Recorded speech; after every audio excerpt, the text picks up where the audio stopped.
Welcome back, everyone, to Battle of the Best 2017. I'm Noxious, and with me for the second match of the day and the last grand finals decisive match is Falcony Punch. We'll be with you for the rest of the day as well. How are you doing, man? I'm doing great. I mean, I've just come straight from watching the series that you and Lorinda casted together, and wow, that was really close. I don't know what else to say, but I honestly thought Fate to Come were going to take it away. Yeah, it was a very unexpected twist. Again, like Team Liquid has done that twice in a row, but up ahead is Luminosity Gaming versus eSuba, teams that we haven't seen much of in terms of Team League since Luminosity has, again, dissolved its roster a while back, or at least had it on the down low, and has rebuilt it now with Zalae Muzzy and Phonetap behind the wheel for this event. And on the other side, a pure Czech team that was going to be playing under the name of eSuba with the slogan, Play with Soul. These guys are not names that you probably heard a whole ton of, but these players, in the open scene have been pretty good. We have Jarla, I imagine is how the name is pronounced, Scruffy, Right. and Faeli. These three players are actually ranked pretty highly, across the Hearthstone scene, but you haven't seen them perform very much. Faeli is definitely a player that you've seen quite a bit of, especially on the BlizzCon circuit. He's appeared, but not a Western presence, it seems, for whatever reason. Well, appearing in and doing well in one of these team competitions is a great way to get some exposure. Unfortunately, we have been informed that there won't be player comms for that specific team, Right. as I doubt there's a huge majority of you guys at home that understand Czech. I know I don't. So it's just going to be Luminosity we're listening to during this series. Right, we'll be going on to listen to Luminosity's thought process quite a bit during the event, so we'll actually get to their perspective all the way through. And I like hearing Zalae, Phonetap, and Muzzy talking about games since they tend to have a very good analytical mind when it comes to that. Now, reminder: Battle of the Best is, in essence, an event that's going on for the purpose of raising money for charity. So we have Gaming Aid and Able Gamers Foundation raising money to give games to people who need it. So people in hospitals, like children, children in hospitals. If you guys feel like donating to these guys, you are more than welcome to. Some of us have already. Gaming Aid is for people who are able to, have disabilities that want games as well. So if you want to help them be happier, you can donate as well. That being said, we'll be moving on to the next match. And as far as classes go, I think this is, again, a very standard roster. They're forced to bring out everything. I'm not sure what the bans are going to be this time around, though. Yeah, we haven't been informed just yet, but interesting opening matchup here with the Rhinolock versus the Murloc Paladin. It's one of the stranger matchups because obviously in the past we kind of had anything Paladin versus Handlock, or I guess through history, Paladin in general versus Handlock has always had the advantage of Adult Peacekeeper and Pyromancer equality. But the way the Rhinolock runs, it just kind of keeps putting stuff on the board. It's not like it just relies on a couple of 8/8s. Right, it's no longer the way the handlock plays, but one of the things that's important to remember here is that if this is a Rhinolock without the combo, it's going to be increasingly difficult for them to win. Right. Whereas if they do have the combo, then they're also putting inevitability on Luminosity. And Luminosity, even though they are I want to say, at its core combo deck with the Murloc, trying to get the crazy anything can happen in succession to kill the opponent, there is a world in which the Rhinolock just gets their combo before the Paladin does. The other thing, I think one of the Rhinolock's potential win conditions, especially if they don't run the combo, is actually playing Jiraxxus as early as possible, but that is heavily dependent on how many Murlocs the Paladin has had so far. If Jarla can develop Jiraxxus on turn 8 or turn 9 if he gets Thaurissan, and start putting 6/6 on the board before Phonetap can deal with them, then that is a good way that the Rhinolock can just steal the game.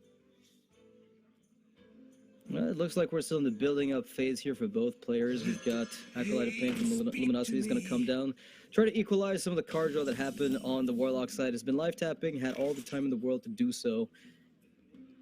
Yeah, very common combo too, getting the Acolyte with the Aldor, back to back, guaranteeing even more card draw. Yeah, that's a pretty frustrating one for the Rhinolock because it's very difficult to play around. Jarla may be considering playing Doomsday. Yeah, Doomsday is going to come down here, which does make the Acolyte a little bit more awkward. Obviously, Phonetap could still play the Aldor and hit the Acolyte in to get a card draw, but then you're throwing away 2 of your decent minions. It's been done before, but I don't think this is a spot for it. Personally, I'm not a huge fan of that line of play. Unfortunately, it looks like it's just going to be a case of the Acolyte dying this turn without drawing anything, which is okay because Phonetap still does have a handful of cards. He's not desperate for the card draw just yet. Yeah, I mean, they're going through the options of, hey, do we really need the tempo? Because if we do, then we just equality and then we play bluegill and we go face. But how much is that really worth? It feels so bad against a Reno lock. But the card draw. Right. I guess it's kind of a question of how much a single card draw means to them. Not an equality. No, not quite an equality. This is going to be a great turn for Jarla, though. He's now free to develop the Twilight Drake or the Mountain Giant. And the Ooze. Yeah, and Ooze dealing with True Silver Champion, still with both its durability intact. That feels like a pretty nice trade-off there. Yeah, we'll go down and listen to Luminosity's thought process here. As they lost the weapon, sure, it's not Ashbringer, but it's still something. Whoa. Okay, Everyone here? Everyone? Everything's okay? yeah, I think we outdoor bluegill. Like, I don't want to take 8. Yeah, me neither. And always have time for Solemn Vigil since we have the Pyro EQ. Kiss things go around. Yeah, some bitch gets better. Like, yeah, just Eldor Bluegill. It's good. Follow the rule. Protecting our Eldor. So he plays Emperor next turn. We feel bad. Yeah, I feel bad. That's the plan.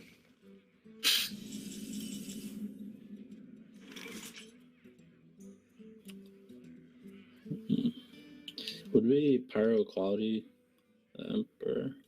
It's gonna depend on what we draw. Nice. Alright, Twilight Drake. Okay.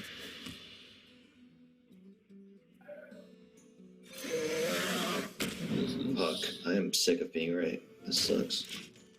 Quit it, Zalae. Barnes up some card draw, or is there a better play? Other options would be Wicker Flame, Hero Power, hit him in the face. There's no reason to Wicker Flame over Barnes, right? So next turn we want to coin Tyrion. I think we just Barnes and then probably Hero Power. Do we hit the 1-8 or go face? I think we're going face. Yeah, we have Pyro quality in hand. So Finja would be nice off this. Yeah, anything that says Murloc is pretty cool. What do we get? Okay, so the plan for Luminosity seems to be just get Tyrion out as quickly as possible, stick a big 6/6 with Divine Shield and Taunt on the board, and hope that Jarla doesn't have a good way of dealing with it. Yeah, as of right now, there's a Faceless, which again isn't too bad, because they can get that Tyrion themselves if they're interested, and don't wait for the combo, because there's no weapon removal oftentimes in that Murloc Paladin deck, so maybe there's some consideration there once the Tyrion hits the board.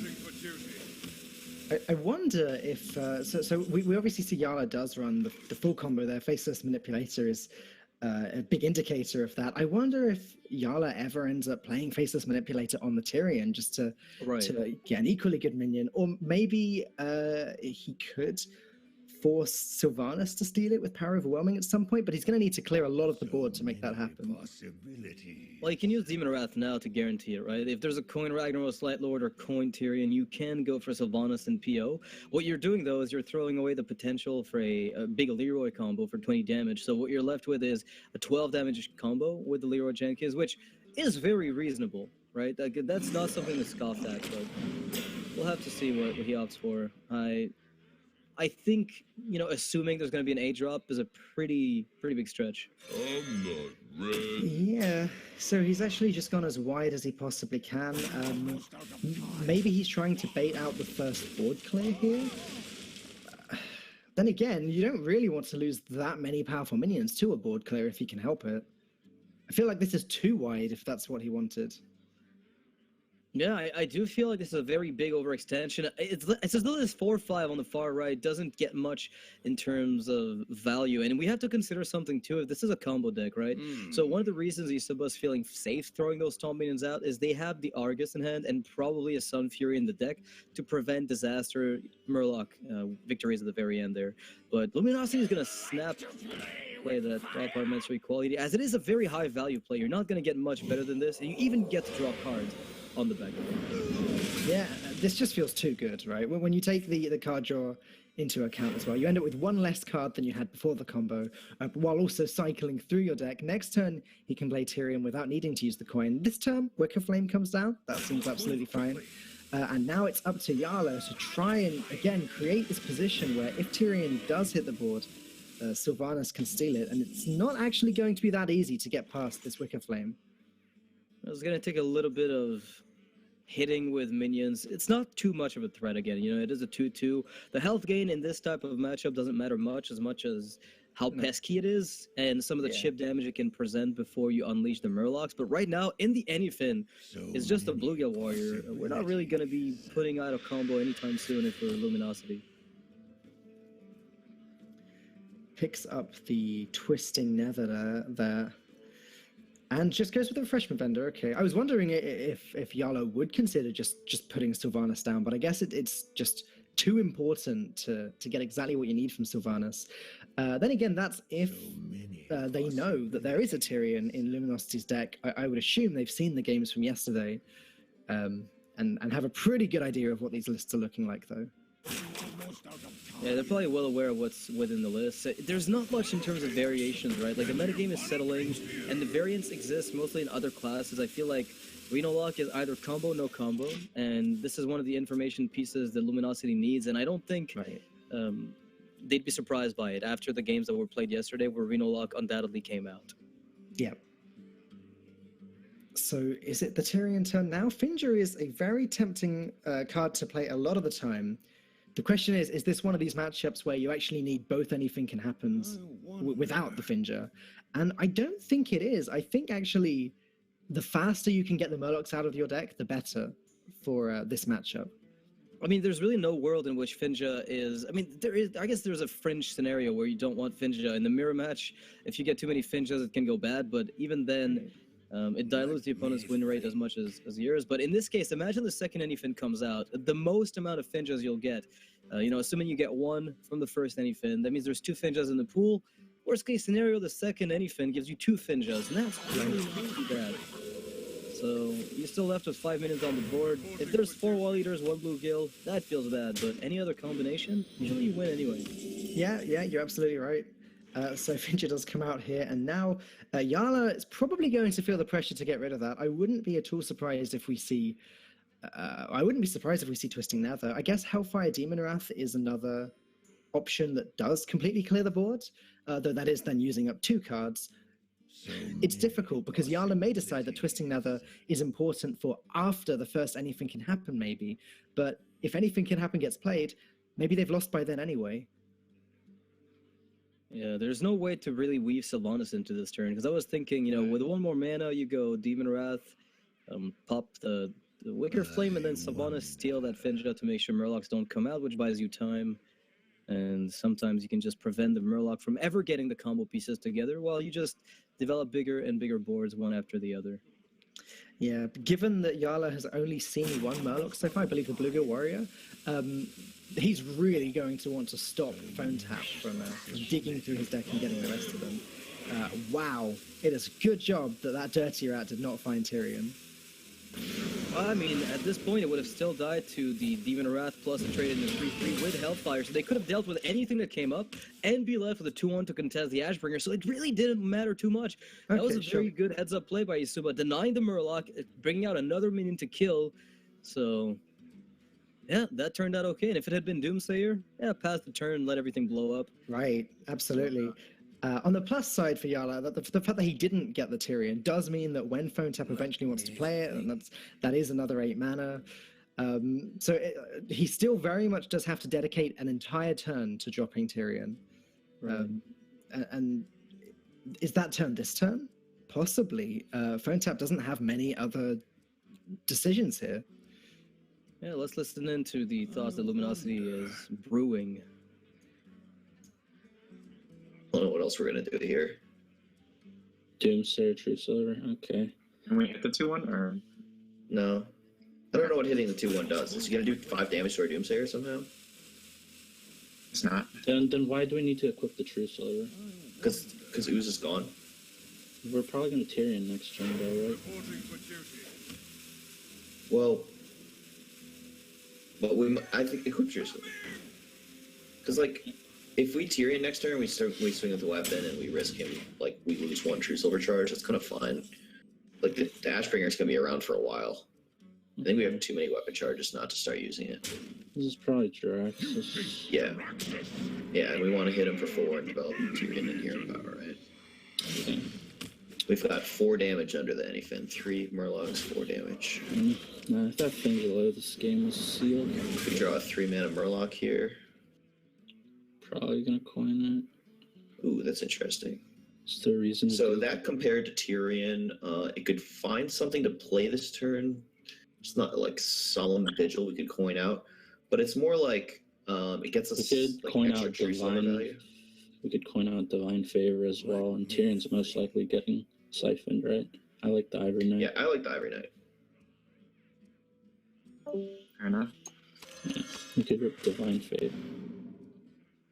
Okay, well, Luminosity are assuming that Tyrion gets siphoned when it comes down, but what they do not know is that it's actually far worse. If Tyrion were to get played on his own, it would not be destroyed, but actually stolen. Yeah, Shadow Flame here with Sylvanas would take quick care of that Tyrion and take care of the 1/1 to make sure that that's not the minion that's stolen at the end of the day. But that Divine Favor pickup by Luminosity, you know, they knew what they had to do here. They thought, you know, if we play Tyrion, it's probably not going to win us the game anytime soon. Whereas we kind of want card draw. You know, we need the War Leaders to come out. We need that Blue Guild to do some measure of work. Right now, we're not setting up any kill at any point. So, very well planned out for them. Yeah, and although Jarla did get the early Jaraxxus down, which is what I said earlier, could be a way for them to win. Unfortunately, there have been a few Murlocs from Luminosity already. There is an anything can happen in Luminosity's hand, ready to go. Though Jarla does have a few ways that he can put a stop to the damage. He's obviously got that hero power. Defender of Argus is ready to go. Faceless Manipulator could come in handy to copy a taunt at some point. So eSuba are not out of the game just yet.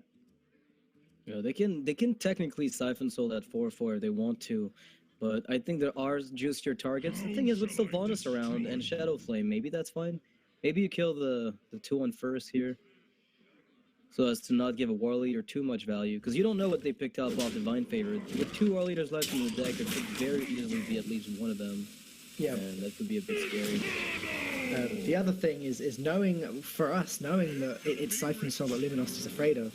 If Siphon Soul did come down there and destroy the 4/4, Phonetap may then feel comfortable playing Tyrion, which would end very badly for him. Yeah, it's much better to use the Shadow Flame with Sylvanas in the matchup than the PO, since you want it for the combo. So Yeah. one other consideration. That's one of the big upsides of playing Warlock is the amount of ways you have to sacrifice minions. Unfortunately, no one's playing Void Terror these days.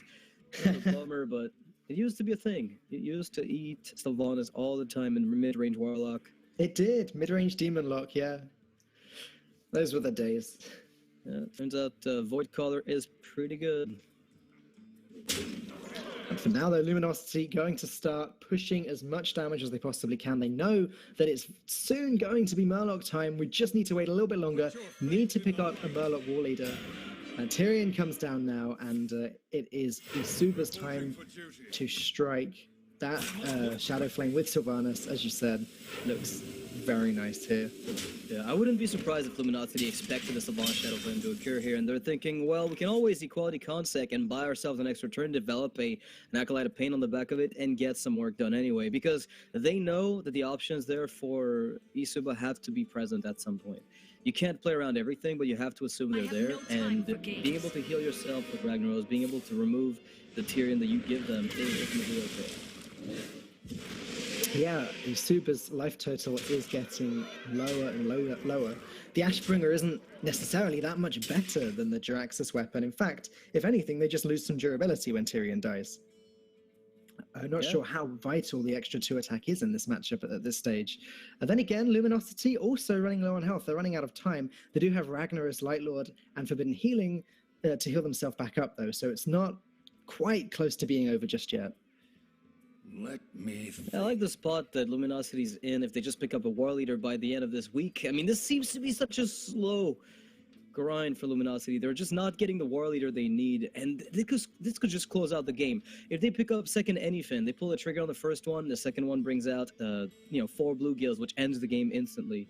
Let So- me think. And you know, this again goes to show how important that turn earlier was for eSuba when Finja was on the board.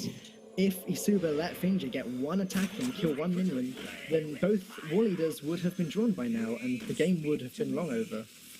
Perfect sequence here by Luminosity here, which is they had the option of going for Equality Pyro, Equality Consecration to push more damage, but they chose to get the Kadra, of course, with the Acolyte of Pain, a play that you see very frequently at this level of play. So it gives them a board presence and also the ability to find the War Leader that they're digging for. Yeah. Luminosity have not seen an Emperor Thorisan just yet, so they know that any sort of combo that kills them is going to be a little bit too expensive. I like that a lot. No need to heal for any more than 6. And now eSuba is considering the Earthen Ring, hero-powered Argus, but Wow. it might be a bit it's too early to pull the trigger on it. I like this play. As you know, there's no anything that can kill you. Well, that's it, right? Like, if any Finn would have killed eSuba, or if any Finn was coming, it would have been played already. So I guess there's... And if any Finn eventually does come, then that will be after a War Leader gets played, and it will kill Jarla anyway. So there's nothing to hold on to that Twisting Nether for. Right, exactly. At this point in the game, when you know you're at 15 maximum health, the Paladin is going to hold off until they're guaranteed to get the win off of the Anyfin. So, Let Phonetap me think. with the War Leader is still looking for a way for it to die at some point. Yeah, that's a little bit awkward. Gonna play the Ivory Knight, it looks like. See what he can pick up that continues to deal with boards. Hasn't actually picked up anything that deals with the board, though that is a second Divine Favor, and eSuba Well, Hammer of still... Wrath kills the opponent, right? For the next turn. It sets up a lethal. Oh, with right, yeah. Next the turn. Anyfin. That's very true. Move quickly. Of course, what eSuba are going to be looking at doing as quickly as possible is putting up some taunt minions. Jarla has Defender of Argus. He's going to have 2 7/7 with taunts on the board at least this turn. He can heal up as well. Yeah, I wouldn't be surprised if we saw, Hero Power, Argus, and maybe Earthen Ring Farseer, Yeah. or Shadow Bolt with a trade. It's really tricky, but maybe you never kill the 3/3 in this spot, and that way it doesn't deal twice the damage over time. Yeah, and it's not like it gets a buff anyway. There's no dead Murloc War Leader, so I don't think there's any reason to kill the 3/3. Yeah, you gotta let the Murloc do his thing. In the meantime, you can taunt up and probably force them to have the second equality with the play, which likelihood not that high, although they have drawn most of their deck. Right, yeah, they actually don't have that many cards left, so could say that they're being pretty unfortunate by the fact they haven't picked up the equality yet. There is a Hammer of Wrath there in Phonetap's hand, so he can continue to cycle through his deck, but there's not actually that much time left to do that. Well, Luminosity's on the back foot too. I mean, next turn is the last turn, right? If eSuba gets another turn to swing with this, that's it. Luminosity is just down in the dumpster. So I think that means that Phonetap has to play Hammer of Wrath, hope that he gets another equality, and play it with Consecration. Is that his only out here? It seems like it would be. I really can't see a world. I mean, In fact, it would also be lethal. If he picked up equality, so if he plays Hammer of Wrath, hits the face, picks up equality, plays Consecration, hits the face with War Leader, that's the game over.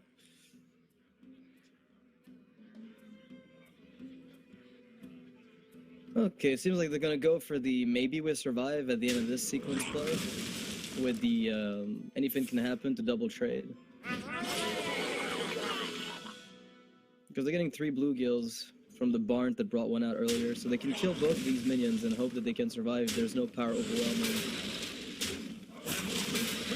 Alright, that's the out is there's no Pio, there's no Leroy, maybe we can do this. And the life tap has been out for eSuba for quite a while, right?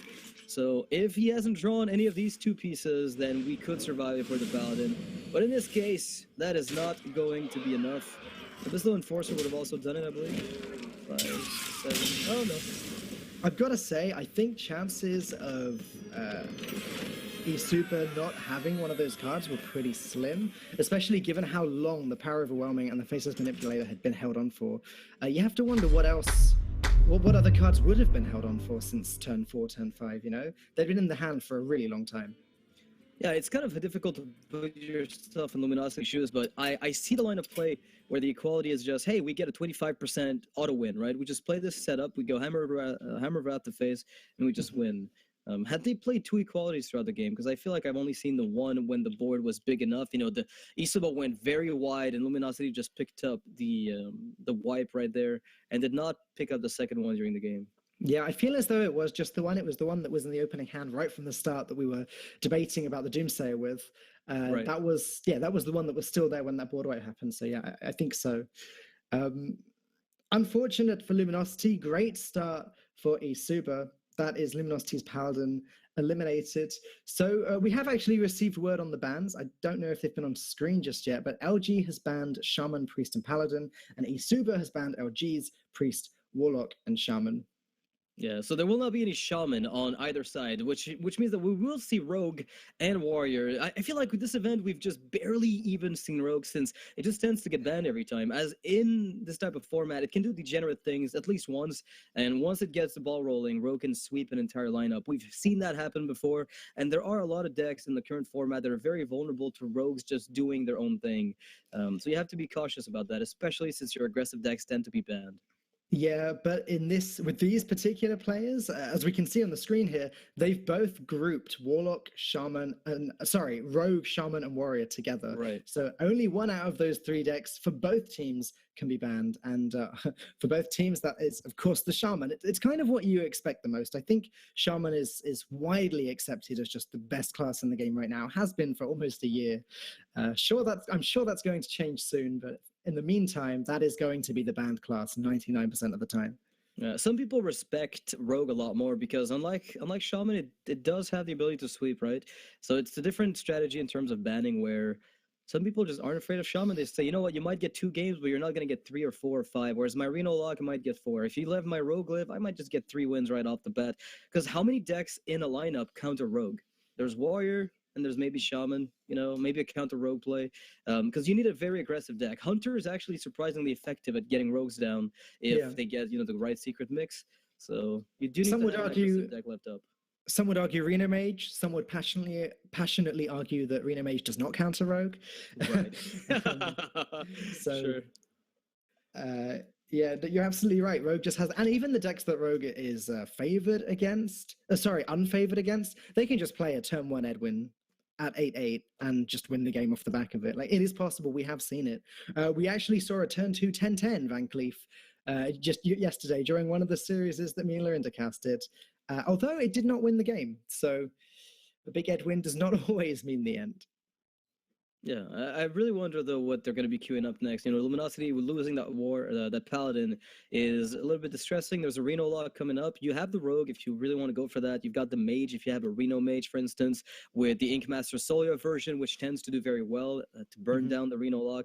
So there are options open. You know, you can even go crazy with the Aggro Warrior if you feel like that's your best shot. It's difficult to tell because there are actually quite a few good counters that Luminosity still have left. As you say, like the Mage, it kind of depends on how it's built, right? Like if it runs the burst damage, the Pyroblast, the Solia, then sure, it is favored against Reno Lock. But if it's the kind of, I guess, older style value, the value stuff, if we can still call it older style. I mean, it's not actually that old. It's just that how rapidly this deck is changing. It feels like that's the old style now. That deck, not so favored against the Warlock, but Luminosity actually going to bring in the Hunter. You know what? I want to listen into what Luminosity's thinking here going into this game. I think that's it. Are you sure? We could go Grandma into Coin Houndmaster, another Houndmaster that's really strong. You think it just works every time? I think they can't deal with it? Like, how do they deal with our Grandma? Yeah. If they kill it. the coil, then we play Houndmaster. If they Doomsayer, then we just hero power pass, coin the play the Houndmaster, play the other Houndmaster. Yeah, they're not going to coil the Grandma. The Grandma's going to stick. We're going to Houndmaster it, and then they're not going to be able to fully clear it. Yeah, okay, we'll just keep all three. Are there better cards than Houndmaster? Like, No, that card's absurd. okay. I think you want to invite Lukey Pella again. Sure We thing. do have the thing in our deck that's a 3-drop camel, but like we're not going to mulligan Houndmaster. Not when it's working, and it is working. So yeah.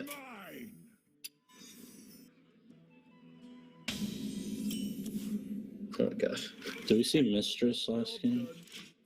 it's obviously in the deck. Yeah. And keep it. Okay. So we could just tracking now to get the bad cards out of there. Okay, so Mistress of Mixtures, a card that's obviously very common in Arena Lock, but Luminosity discussing between them. Wait, did we see that card? Obviously trying to, between them, keep a note of everything they are seeing. I expect Mistress of Mixtures as a card that you almost always expect.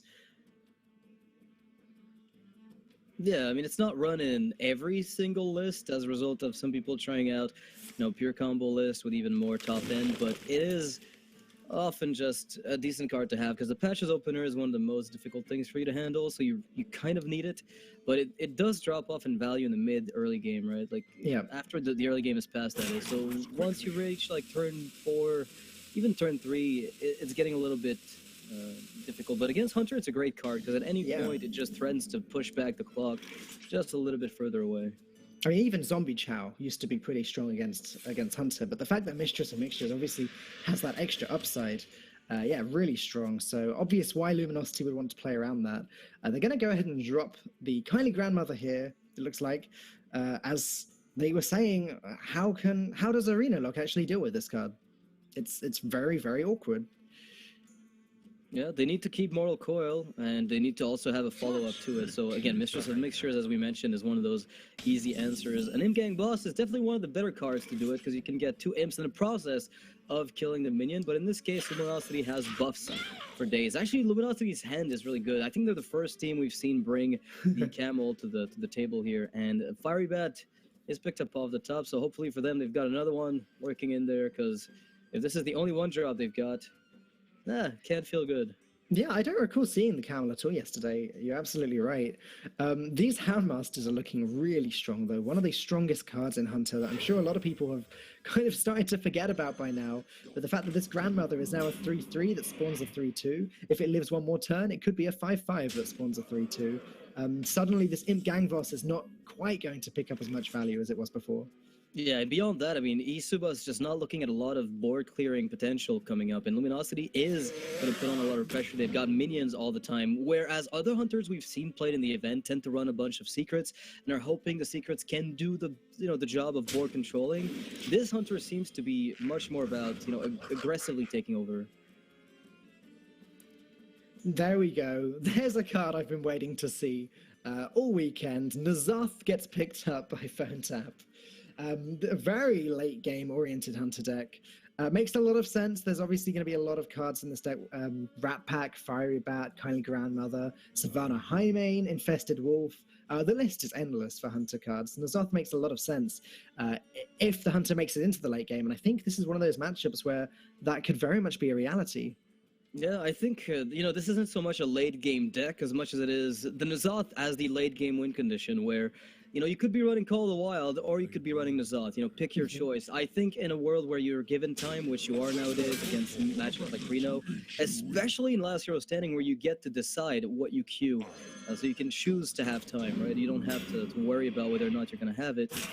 You can pick Reno Lock as your matchup of choice and then queue it into it. And then N'Zoth suddenly, after Twisting Nether, is just a card they can't recover from. And even if they happen to have, a crazy Savannah Shadow Flame or Giant Shadow Flame, a lot of the minions in Hunter, we're talking Infested Wolf, Rat Pack, Savannah Highmane, tend to come back in the form of, 1/1s and whatnot, which at that stage of the game can represent lethal. Yeah, the thing is about N'Zoth and Hunter as well is it's not quite N'Zoth and Paladin where you want to put in Infested Tauren and other cards that you wouldn't otherwise run. With Hunter, it just happens to be the case right now where some of the best minions have Death Rattle. Savannah Highmane, it has Death Rattle. Infested Wolf would be run anyway, it has Death Rattle. So it kind of, N'Zoth is just a card that fits in. It just makes sense. If you need that extra late game win condition, not so much before Call of the Wild got nerfed, but now that it's only 1 mana more expensive and what it seems to do is so much bigger, it just seems like a great choice. Well, they're anguishing over what to do here. We should listen in on the players' train of thought I want here. to have a board that deals with Ember so we can develop my main on 6. Okay. I like Companion. Okay, I guess that makes more sense. See if there's a chance at being We trade your Stamford. Oh, Fuck. Well, still think we play the Fiery Bat. What do you think? Oh, Well, why? Just hero power, right? Uh, It just Okay. dies to the 1/1. yeah, okay. I'm just thinking like tempo, but I guess we don't have plays all the way up to 10. Like, we'll find a time to play Fiery Bat. We'll find a way to deal with the 1/1. Yeah. So, low rolled. Unlucky. Yeah. Camel would have been slightly better on this board, but that's alright. Who knows what secrets will uncover? Courier. Farseer. Farseer. Okay. So Argus is a threat if we leave the Bran up. Probably doesn't have Kazakus in hand based on this. Yeah. If we go with Highmane, that's pretty susceptible. Like, we have the late game plan right now. I kind of like, my first inclination was bow, quick shot. oh, you want to use clear SF development? Yeah. But I guess developing the camel's better now, right? Because now we can kill the mission. Yeah, we have Highmane. That We even next get time. heal off the mixture, so baby. Yeah. Yeah, so let's go with Camel. He doesn't have a 1-drop. Alright, and we take out the Bran with our bow. Quickly. Okay, like this. Yeah, we gotta kill Bran. Okay, well, Luminosity gets the value with the camel, but there's that Mistress of Mixtures we were talking about earlier. Yeah, that's why they were so worried about it early game, which of course makes a lot of sense. eSuba, knowing there's a camel, might have thrown it back, just never even caring about getting it up, since they know the camel is going to bother with it. Now, that was kind of an interesting thing, right? Because Luminosity was evaluating on turn 5, what to do about what the upcoming turn was, and they chose to go for the Animal Companion alongside a hero power to get maximum damage and not really commit to any game plan as of yet. That was a very slow play, and it was just waiting to see what the Warlock would pull together on turn 6. I like the way that Luminosity are communicating with each other. A lot of the time with these teams, we kind of get a lot of talking, a lot of back and forth, but Luminosity seem to be sitting back and being very, very focused. They're making their minds up and then talking. And, all of the different teams are going to have different methods for how they communicate. And I think it's really interesting to just watch in on them for a bit. Yeah, Zalae definitely more of the affirmative player. Will just say something and commit to it, then backpedal right away and say, no, that was wrong, let's do this other thing. And he's very, very assertive when it comes to making plays, but he's open to changing his mind. And as you saw here, Muzzy had a line of play that he had in mind with the bow and quick shot, and then as they discussed it, developing seemed like the more appropriate line, which is what they ended up going with. Now, looking at the board and the way this game is, and the hand, and the way this game is playing out, I still can't help but think that the long game is really going to favor the Reno Lock. It's kind of, I guess the biggest question is, how does the Reno Lock deal with N'Zoth? And at the moment, we can see there's a Twisting Nether in hand. Of course, after that, the Reno Lock also needs to deal with all the tokens that come from the N'Zoth. So if eSuba can pick up maybe Kazakus or a board clear that deals with those, they're probably going to be in a good position to win this game. Yeah, and here you see Luminosity just throwing out a sacrificial Highmane to get it into the N'Zoth so it doesn't get stolen by Sylvanas at any point. And it's guaranteed to accrue value, and it can't be faceless if that's even a thing that eSuba wants to do. So I like that line of play, and it's guaranteeing that they'll have some measure of board presence on the following turn, which is exactly what's going on right now. Barnes, obviously a card that's in this deck, specifically because hunters have a lot of death rattles. Not only does it mean that's a lot more value potentially hitting the board on turn 4, but also later on when N'Zoth comes out. Unfortunately, Luminosity get their second injured Cavaldir. So we know there is a second one coming, but that's not what they were aiming for with that Barnes, that's for sure. Definitely not. It's actually kind of interesting that they would include, the whole camel with double fiery bat, I imagine, or maybe a single bat. I don't know. And the Angel Valdir, because I find that a lot of the time, camel is run and you have a decent mix of one drops, and it's not always a double Valdir deck. No, right, yeah, I wasn't expecting to see both either. I guess it's pretty good for more aggressive decks, and then they've got N'Zoth maybe to try and help them close out the game against late game decks. I don't know though, like it doesn't look like they're faring that well against Arena Lock right now. Unless there's something I'm missing, I just can't see N'Zoth having quite enough of an impact. Yeah, Luminosity also susceptible to the Dirty Rat. If that pulls out the N'Zoth, that's Luminosity's game plan completely thrown out the window. Oh my goodness. Be careful with this. Oh, this could be it. This is a 50% to bring out Fiery Bat as fodder, or the N'Zoth, and it's going to be the Bat. Even so, I still don't think the N'Zoth is going to do enough work. In fact, imagine, in this scenario, how much better Call of the Wild would be than N'Zoth.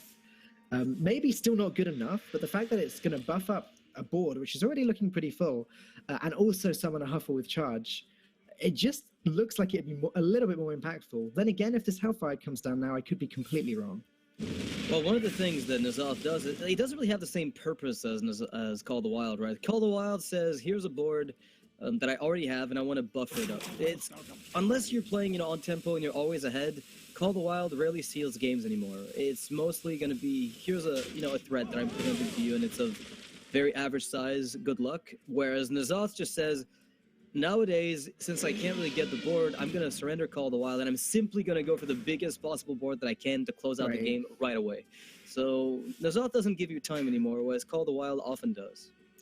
If Luminosity weren't sure before about combo, then that Leroy would have just given it away. I'm sure they would have loved to pick up a Savannah High Main there from this King's Elect. That would have fit the curve so perfectly and led into N'Zoth nicely, but unfortunately it didn't happen, leading to a very awkward turn from Phonetap here. He's going to have to quick shot that Dirty Rat potentially. Yeah, and when you quick shot with one other card left in hand, you're giving away that this is not a card you could play. Because if it were a High Main, you would have played it. If it were a Rag, you would have played it. If it were honestly pretty much anything but N'Zoth, you would have played it. So, the only information that eSuba can glean from this, if quick shot were played, is that this wasn't N'Zoth on the other side. Now, Shadow Flame feels like a vital pickup for eSuba. Obviously, Reno Jackson feels pretty vital as well. But the fact that we can now, if N'Zoth comes down, Jarla can just Shadow Flame it, and then later on play Twisting Nether. It's just looking better and better and better for the Reno Lock the further into this game we get. Yeah, the Sylvanas play though with Shadow Flame in hand is kind of interesting because they assume they're not going to need Sylvanas for N'Zoth since they have Twisting Nether. But again, let's not forget the refill potential of N'Zoth, right? As soon as N'Zoth is done, you need another board clear after all for the tokens. So this might cause eSuba a bit of trouble going forward if it doesn't work out the way they're hoping. Let's see what happens though. I'm really curious because this Sylvanas could have gotten some more value later. I wonder what Luminosity are considering just here, because N'Zoth would usually feel great in this situation, but Sylvanas might actually feels good. Yeah. It still feels good, of course. Yeah. I just wonder what the hesitation was about. Maybe he was considering King's Elect and trying to get the second Savannah High Main. But either way, here's the N'Zoth, and now eSuba are just kind of free to do whatever they want with it. Yeah, Sylvanas, of course, will trigger before the enemy death rattle. So in this case, it would only steal N'Zoth as a 5/2.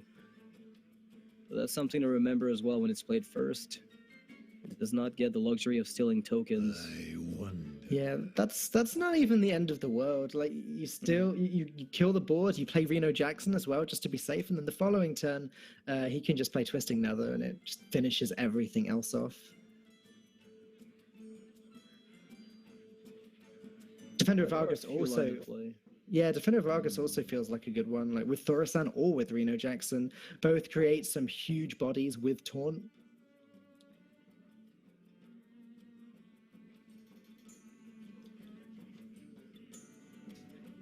Yes, if you play the Shadow Flame, you probably hit the Kindly Grandmother first. Yeah, you can also take it as slow as possible, as you're not low enough on health to really worry about dying if you find a way to stall. So it's either going to be Shadow Flame on the back of the trade here, as you mentioned, or a big Argus, which I don't mind either. Okay, gonna go with Emperor Thorisan. I mean, that's absolutely fine. Again, as you just said, they're not afraid of being killed anytime soon. There's just two twos on the board. One kill command is nowhere near enough. I don't think 2 is quite enough either. No, 2 kill commands would be 1 off lethal with the hero power as well. So Jarla just kind of relaxing a little bit, playing Thorisan, making the rest of his hand a little bit more manageable. Yeah, and you've seen a kill command, so you know there can't be double kill command quick shot hero power. So you're always feeling pretty safe here.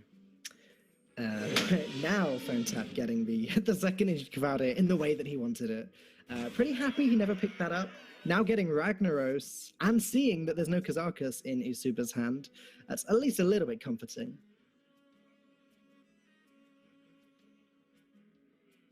Now, of course, there's the matter of dealing with this board before we proceed with winning the game after this.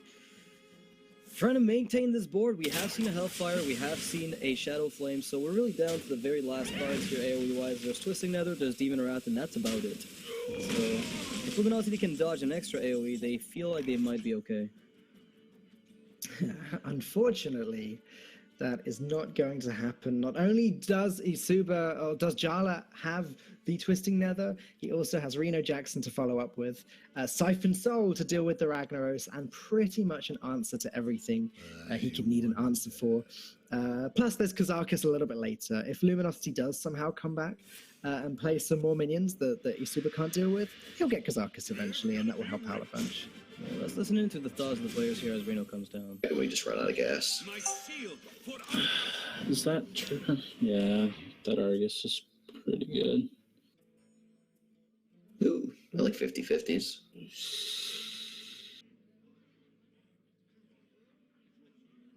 Okay, I like it as well. What's the alternative play? Rag pass, not attack into it in hero power, because you know the siphon from the dirty rat play. So they're added first. Are that desperate though? Maybe. I mean, How often do they not have Siphon Soul? Like, they might not have it. Probably have it. I think they probably have it because they knew we.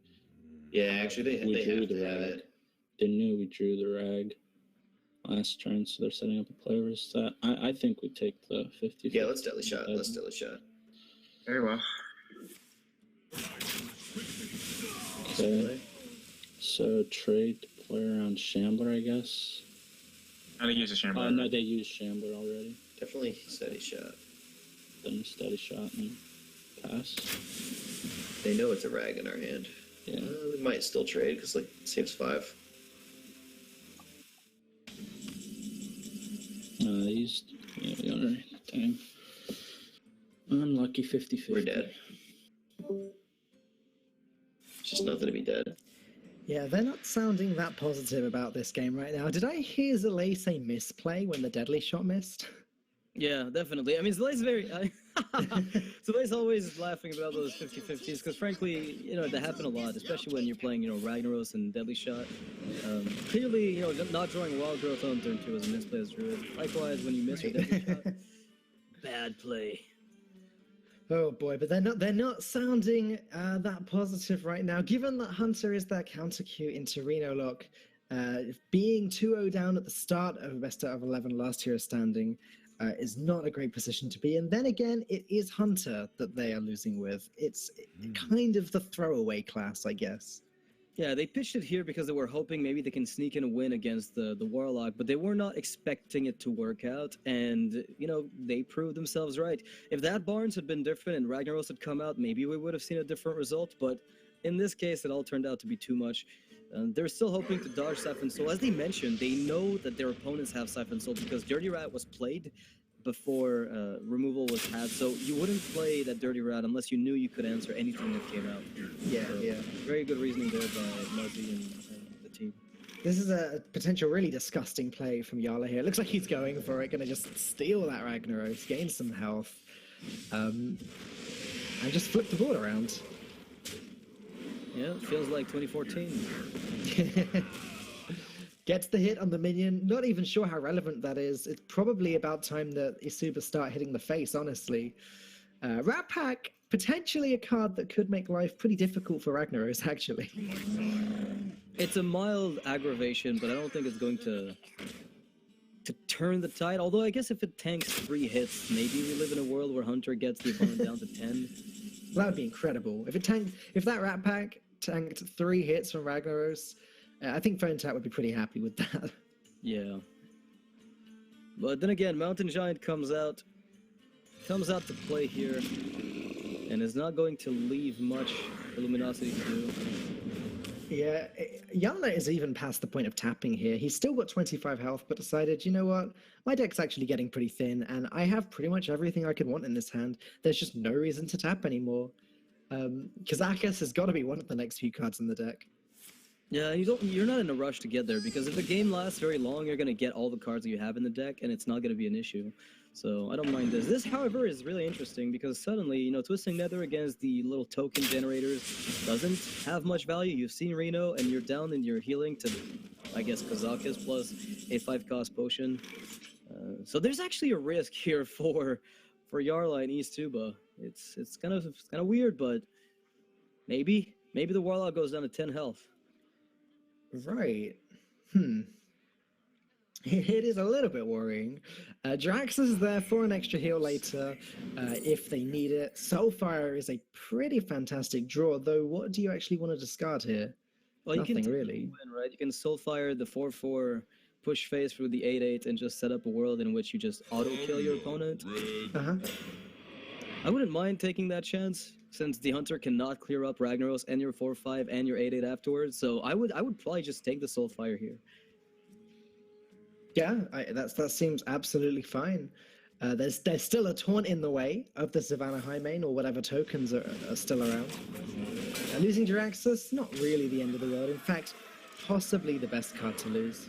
Exactly. So we'll see what Ragnaros can snipe face. Does not, and hits the Highmane.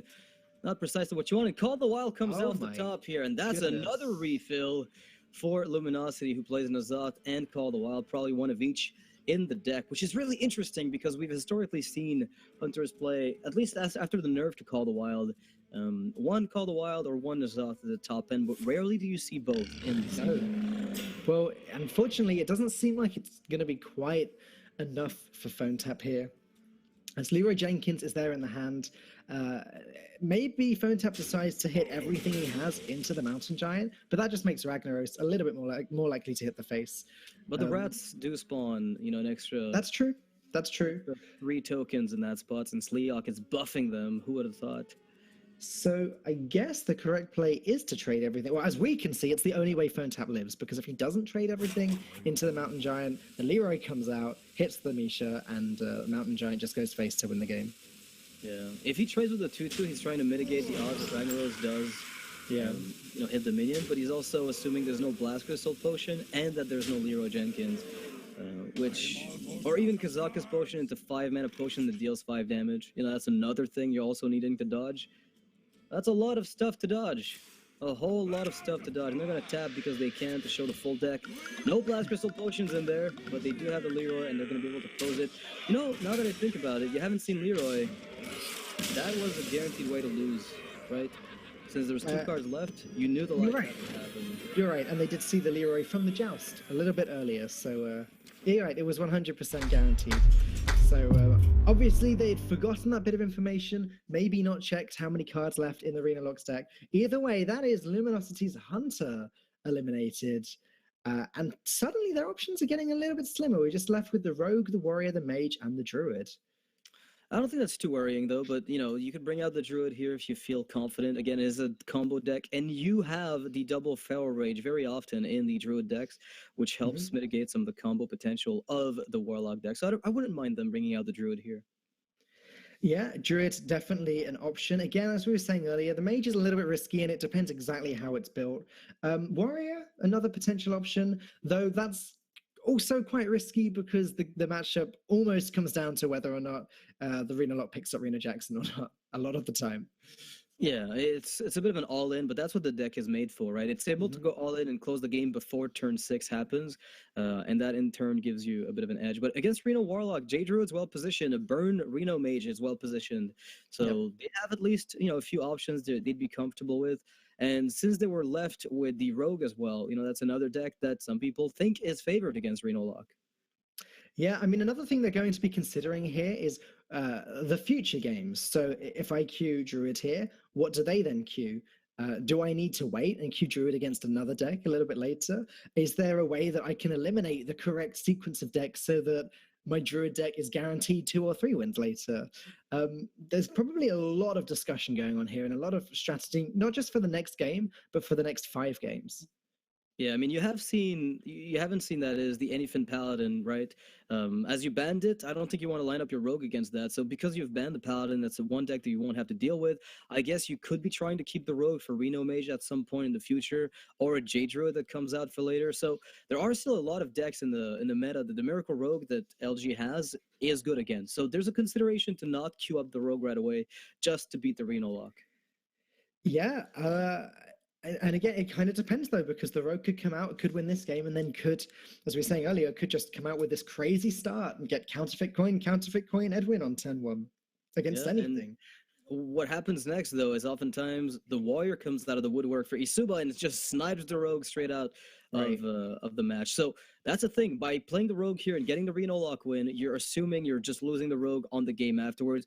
Most of the time. That's not to say you can't win with Rogue. It's not to say you cannot possibly win against an aggro deck, but yeah, let's just say it's one of the worst matchups you could possibly run into. It's got to be something like a 65-35, 70-30. It's ridiculous. I agree. I think it's a good job that this best out of 11 format is actually a team series, because imagine trying to run through all of these possibilities while playing on your own. I imagine it's actually this scenario where having the players playing as a team is really beneficial to them, so they can come out with a proper strategy of how to beat the opponent's decks in the long run, kind of how to solve the puzzle, I suppose. Right, of the mind games that you have to execute. But Zalae is going to be bringing out the Rogue, as we're told here, so they're going to be queuing what we thought would be the best matchup going into this. And as a result, hopefully for them, they don't get punished too hard by losing it and not being able to do anything on the reverse, when they need to beat the Warrior with it. And on the opening hand for Luminosity, Edwin, Sap, and Conceal. Let's listen to what they have to say about this.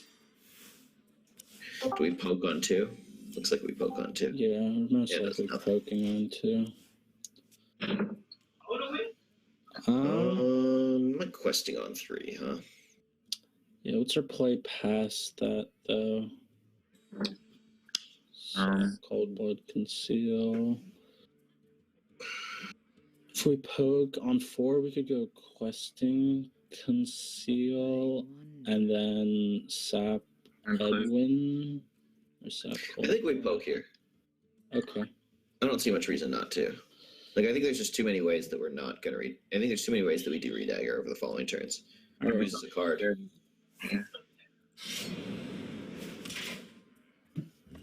Yeah. Might yellow. If we drop Pillager, I think we would yellow questing. If not, I'm more inclined to just wait a turn to... Yeah, you don't want to questing into their turn 3 because they have nothing to do on 3. They're looking for plays on 3 here because they're on the coin. Yeah. All right, we just Buccaneer, Redagger. Do we Cold Blood this? No, right? Because they're looking for plays. It's a coil turn. Yeah. So it's just Buccaneer, 2 damage, Redagger. Do we ever save the Buccaneer to combo with something? No, right? No. It's just Buccaneer, 2 damage. 2 damage, Redagger. Alright, so we missed 6 damage by drawing cards in the wrong order. That's alright. You still drew the cards. Yeah. So currently, cards we are looking for: Prep. Prep would be very good. Played around it. Questing Cold Blood. He Hellfires. Oh, shit. So we could go coin, Cold Blood, hit, conceal, Edwin. He's on 4. He could Corruption the Edwin. He could Blast Crystal the Edwin.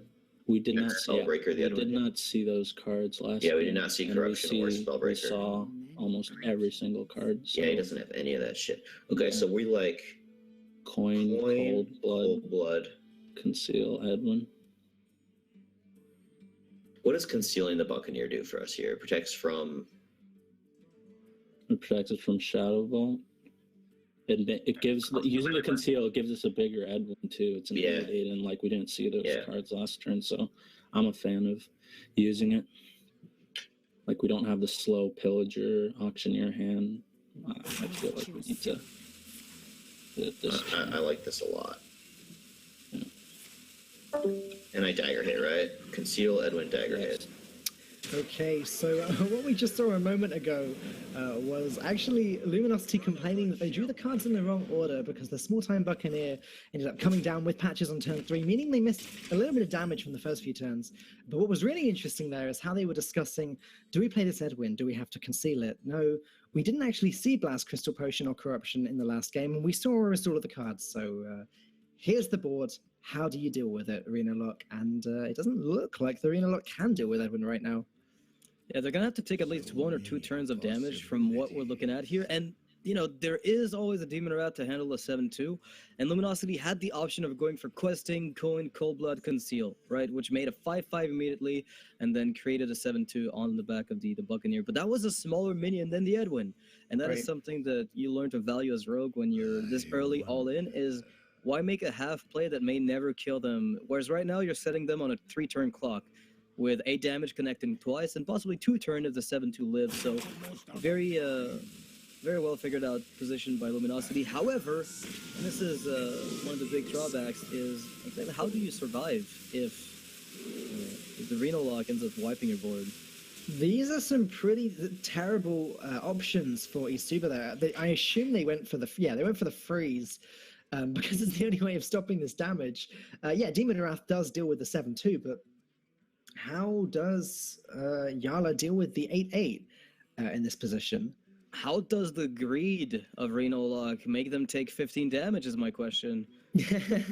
I mean, that was a greedy turn. Yeah, true. That was so greedy. I understand that they don't want to get into a position where Edwin can't be dealt with and they want the polymorph, but what? That is such a dangerous position to be in as Reno Lock. Wow. And this is where what you were saying before, like the speed in which the Edwin grows was so vital compared to the Questing Adventurer. Sure, this turn they could have played the Adventurer. They could have played Sap with Edwin. And Adventurer would have gained 2/2 more, but it would still only be a 6/6 compared to the 8/8 Edwin right now that's smacking Jarla in the face. And these numbers actually do make a huge difference, as Jarla only has 9 health left. Yeah, and is going to lose 1 card off the top. Hopefully nothing too important. The Leroy. Not really the card you're looking for to get out of this mess, but right now, I don't see a way for Jarla to really stabilize. He can freeze 2 minions, but they have to be the 7/2 and the 8/8. Otherwise, that Questing is going to be frozen and let the other minions go in for the lethal. Yeah, and even then, there are still lethal outs for the Rogue as far as eSuba can see. Like, if the card in Zalae's hand was Eviscerate, for example, then any card comboed with Eviscerate with the Questing Adventurer as well would still be lethal, even if the correct 2 minions were frozen. So it's not a nice position for eSuba to be in. Luminosity Luminosity may have finally been able to deal with this Reno Lock. Yeah, if they freeze, like, I guess if the 7/2 or the 3/3 lives, they're technically alive, or they're not frozen, they're technically alive. Okay, well, there's no lethal off the top that could possibly happen, and suddenly Shadow Flame's a big deal. So I think you have to just commit to killing that 5/5 with the Questing and your dagger, lest you get Shadow Flamed into oblivion. Well, that actually did work out for Jarla. They got the very unlikely outcome of freezing the correct 2 minions and still not looking at lethal. So they're not quite dead just yet. Yeah, so it's interesting because they thought, and maybe correctly so, to be honest, based on the way that this turned out, that the potion from Kazakus warranted taking 15 damage rather than killing the 7-2 straight up with the Demon Wrath, which they thought would be less impactful. So, very interesting spot here for sure, as the Edwin would not have died to Demon Wrath, and even less so to follow up. So, maybe that was the way you survived this match. The question that I'm kind of asking myself now, though, is how does Jarla actually ever deal with this 8-8 in the next turn? Because it's vital that they do. Not in there. Yeah, Spellbreaker's not in there, right? So...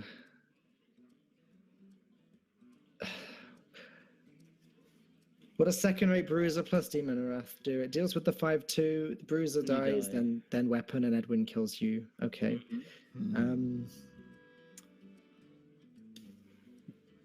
Soulfire from... Nope, Soulfire from Peddler doesn't do anything either. I'm just gonna say, there's nothing here that helps. Even if you get a 1-mana potion that freezes Edwin, I mean... He's still dead, yeah. I wonder. You don't have enough mana to play Peddler, Coin, Soulfire on the Gadgetzan afterwards, so you're still 1 mana off of getting anything done. We've all been here. We've all been in this depressing position against Rogue before, with only turn 6, and there's an 8-8 looking at you that's been here since turn 3. You know, Feels bad, man. 4 armor will buy you a turn with a freeze, I believe. So that's a thing. oh, hang on, armor plus deal 2 damage. Is that enough? No, the 12 damage on the board plus the one you already have is not sufficient. You are a little bit shy of surviving by 1 damage exactly, so you need an extra bit of health to do it, and it's not enough. Close, very close to surviving. Then again, Zalae picking up Counterfeit Coin. This could have been another crazy Gadgetzan Auctioneer turn anyway, so he's going to see what he would have picked up. Let's find out. Conceal, yeah, that seems like a pretty good card. Yeah, with the Gadgetzan onto the board, it would have been good. So, very well done by Luminosity here. Again, this is a matchup where Rogue is favored specifically because of absurd scenarios like these. It's not even because of the burst combo, although it can help. Just getting a big Edwin or a big questing early before Siphon Soul only leaves Blast Crystal Potion open, and as we saw, that isn't even in eSuba's Reno lock. Right. No Blast Crystal, no Corruption, no Spellbreaker, as we were saying. There's just nothing really that deals with the Rogue in this deck. It looks like that's not what eSuba was targeting. It does have to be said, the Reno lock has done its work. It's dealt with 2 decks. That is more than you kind of averagely expect in last year's Stanley. You expect a 1-for-1 most of the time. So eSuba have picked up a nice lead. Now they just need to counter the Rogue. Yeah, I mean, Warrior just comes in, I guess, to snipe the Rogue. As we mentioned before, they even went into the Reno lock matchup. We anticipated Luminosity Gaming would just go ahead and do the logical thing of, let's bring in the Rogue. It's an easy game, usually. It's the easier game, at least, that we've got. And suddenly they know they're going to be targeted by Warrior. And just like that, we're told that eSuba is going to be bringing out the Warrior and the Arcanite Reapers and the Heroic Strikes. And since Rogue, as you all know, doesn't have any healing, well, it's going to look too good for the Rogue players. I find it really interesting how when the expansion first came out, like with the first few majors that took place in the weeks after launch, it seemed that Dragon Warrior with Pirates was the slight favorite. And then more recently, we've kind of had these hybrid warrior lists appearing. But now it just seems like the players are saying, do you know what? Face is the place. Forget the Dragon part. Forget the hybrid part. Let's just use our Arcanite Reapers, use our upgrades, and win the game. Yeah, I mean, I don't really think there's anything the Rogue can do to stop the aggression, unless they play Swashbuckler and nail something insane like an armor generating card. You know, we've seen Ali Armorsmith come out of this, and it's just one of those scenarios where, you know, the Rogue wins by the skin of its teeth, and it shouldn't. But barring those scenarios, I don't really anticipate the Rogue is going to be doing too much. Do we know if the Rogue is running the SI7 list at all? Because we saw the questing, but there could still be, SI7s mixed in. I would assume that they don't. I think we haven't seen it anyway. It's still possible. It's still possible that we could see a Shaku at some point. Who knows? But my bets would be on no SI7 agents, at least for now. Okay. And another thing the Rogue can do is if they can pick up a turn 1 small-time Buccaneer, then dagger up on turn 2, while the Warrior doesn't draw anything, then they do have a shot. Like if the Warrior just gets the 3-drop cards, which can happen, but that's more a case of the warrior defeating itself rather than the rogue defeating the warrior. And as we can see, pre-mulligan, Small-Time Buccaneer is sitting there in Faeli's hand. Yeah, and Luminosity is going to be looking for some of those backstabs to handle the early aggression, as well as eviscerates to handle the inevitable frothing berserkers. Let's go down and listen to what Luminosity's thinking. Edwin. 3 pirates and Edwin are the best, yeah. And then 2 backstabs and everything else is kind of worse. Yeah, Pillager's also pretty awkward for them since it's 4 health instead of 5. So we think we killed the Pillager because we have a counterfeit coin to be fast enough to keep it. Yeah. Alright, I'm down. And then the other stuff's garbage, right? We don't want fan. Yeah. Fan, no, I don't think so. We got Olas back. Watch your Victory or death! Backstab's more important than fan. This early thing's due to slow him down. Burglar's nice. Yeah.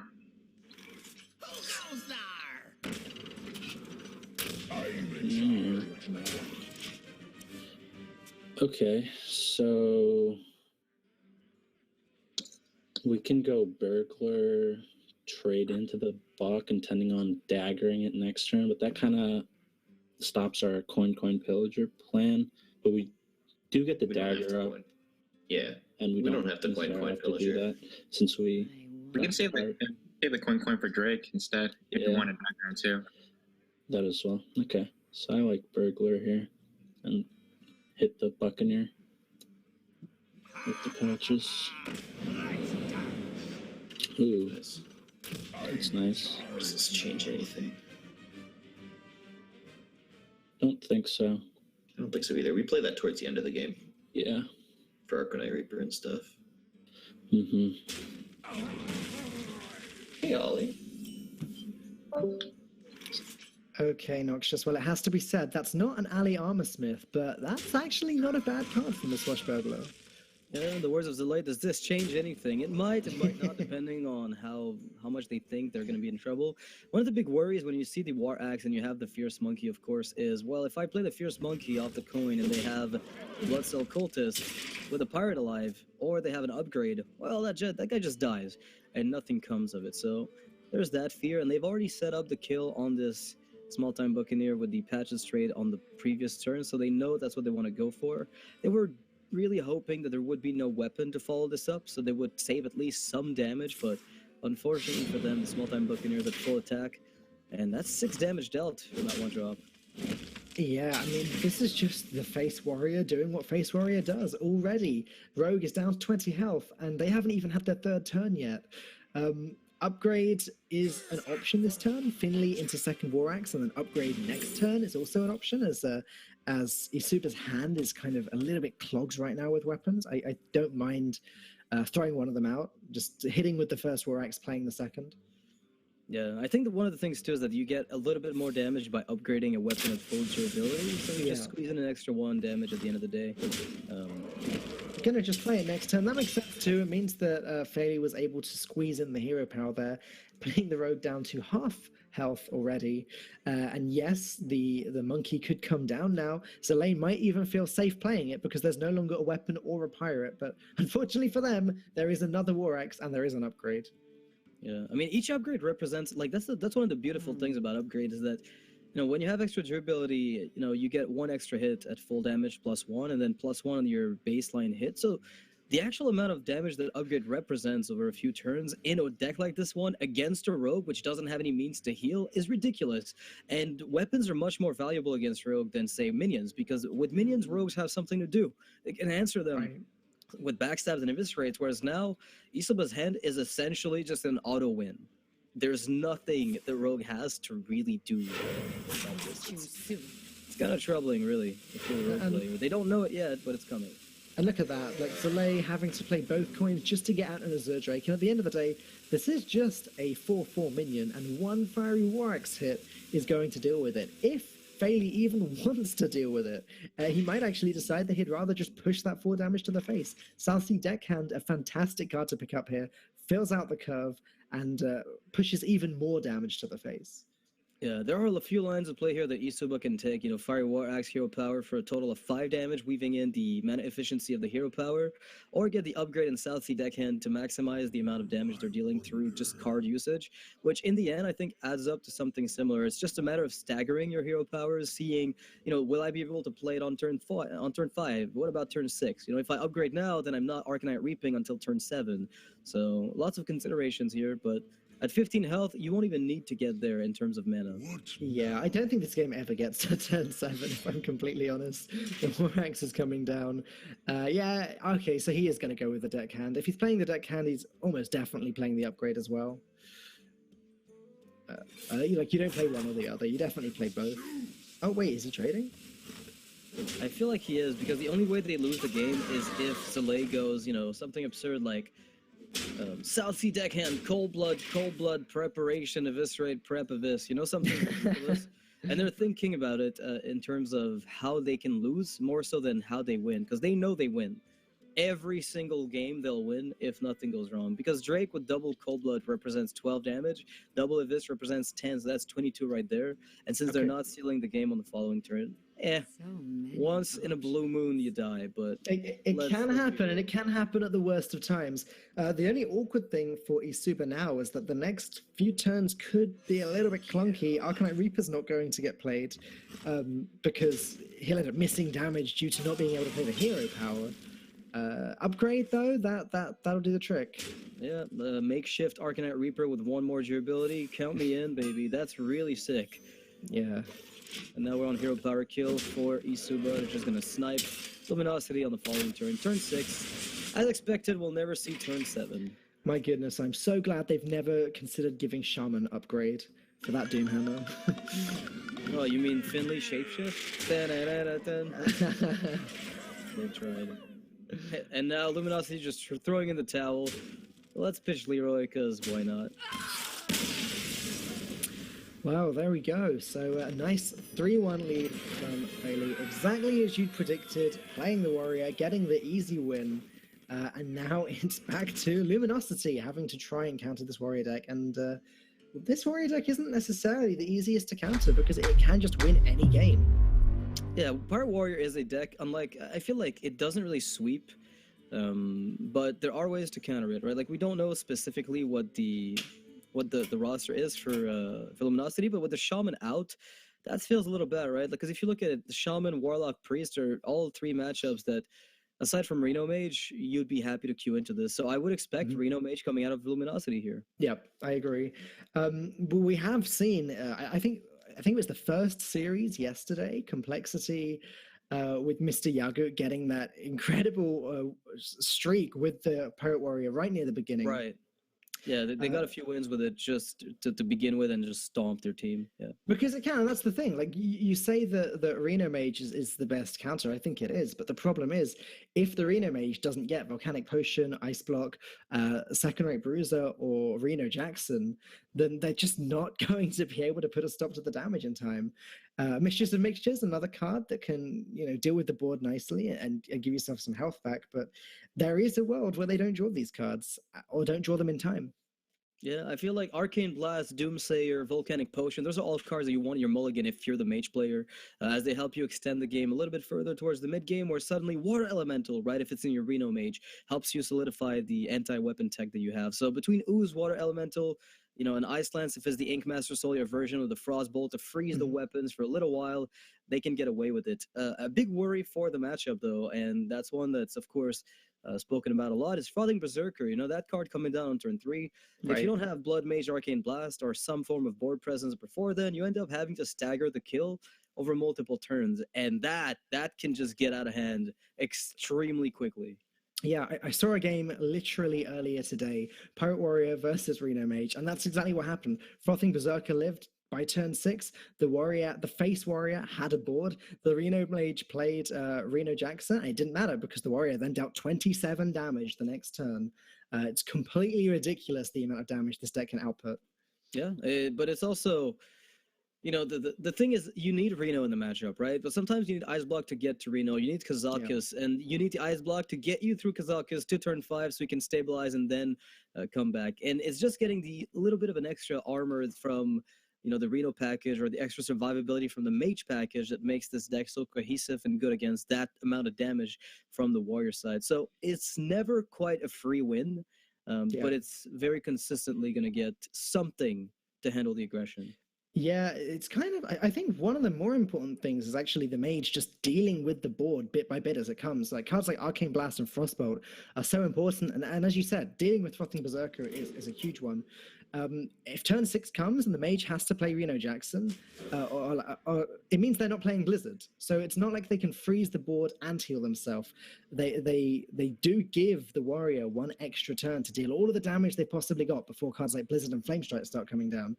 So, well, here we go. It is going to be the Reno Mage from Muzzy.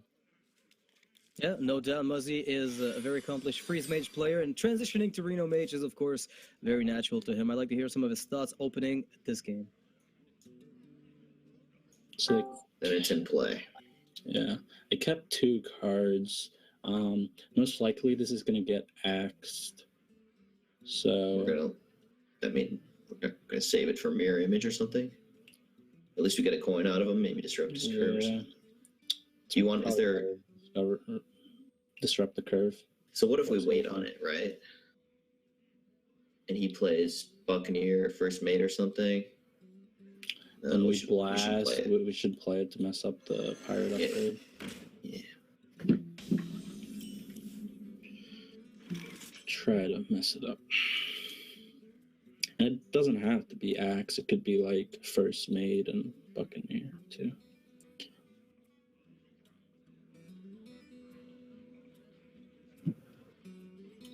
Okay, fine.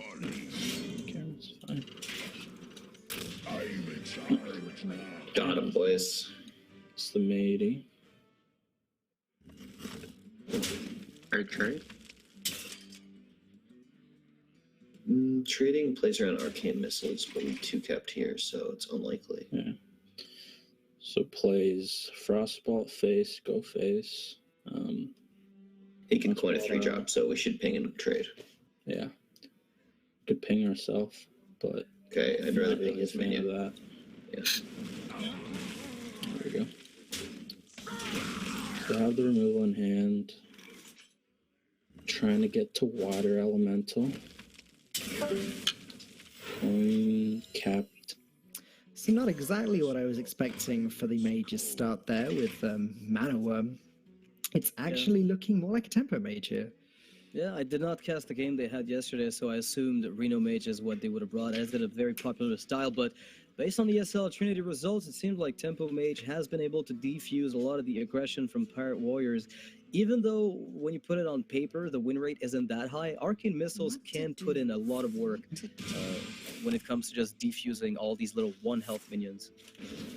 Yeah, looking back, I think it's possible the Mage was banned, but I'm not completely certain.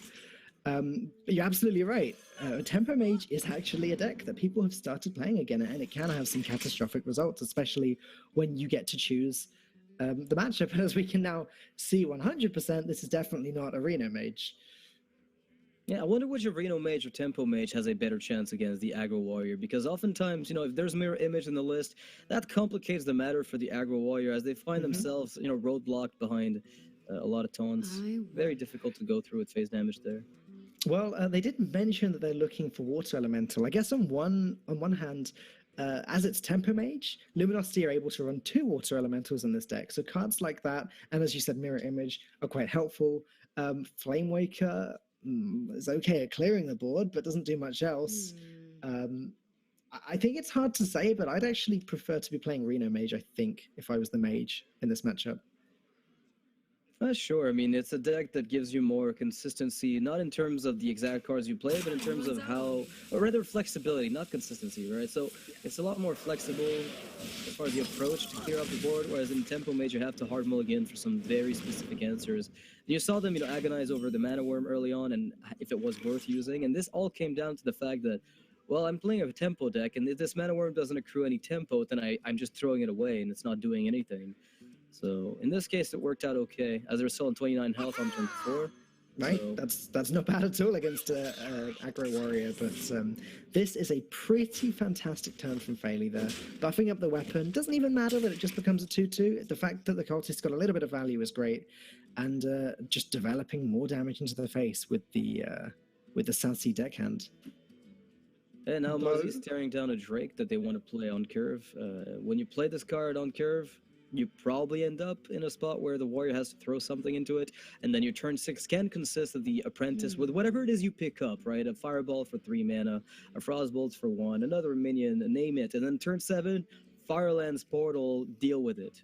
This can be a very good way to come back. Yeah, it's a tricky one though, because it's just frustrating having a 2-1 there on the board. Like, you have so many ways of getting rid of it, and you're right, Muzzy almost definitely wants to play the Drake here. But can he afford to take that 2 damage? They still have 25 health, so probably.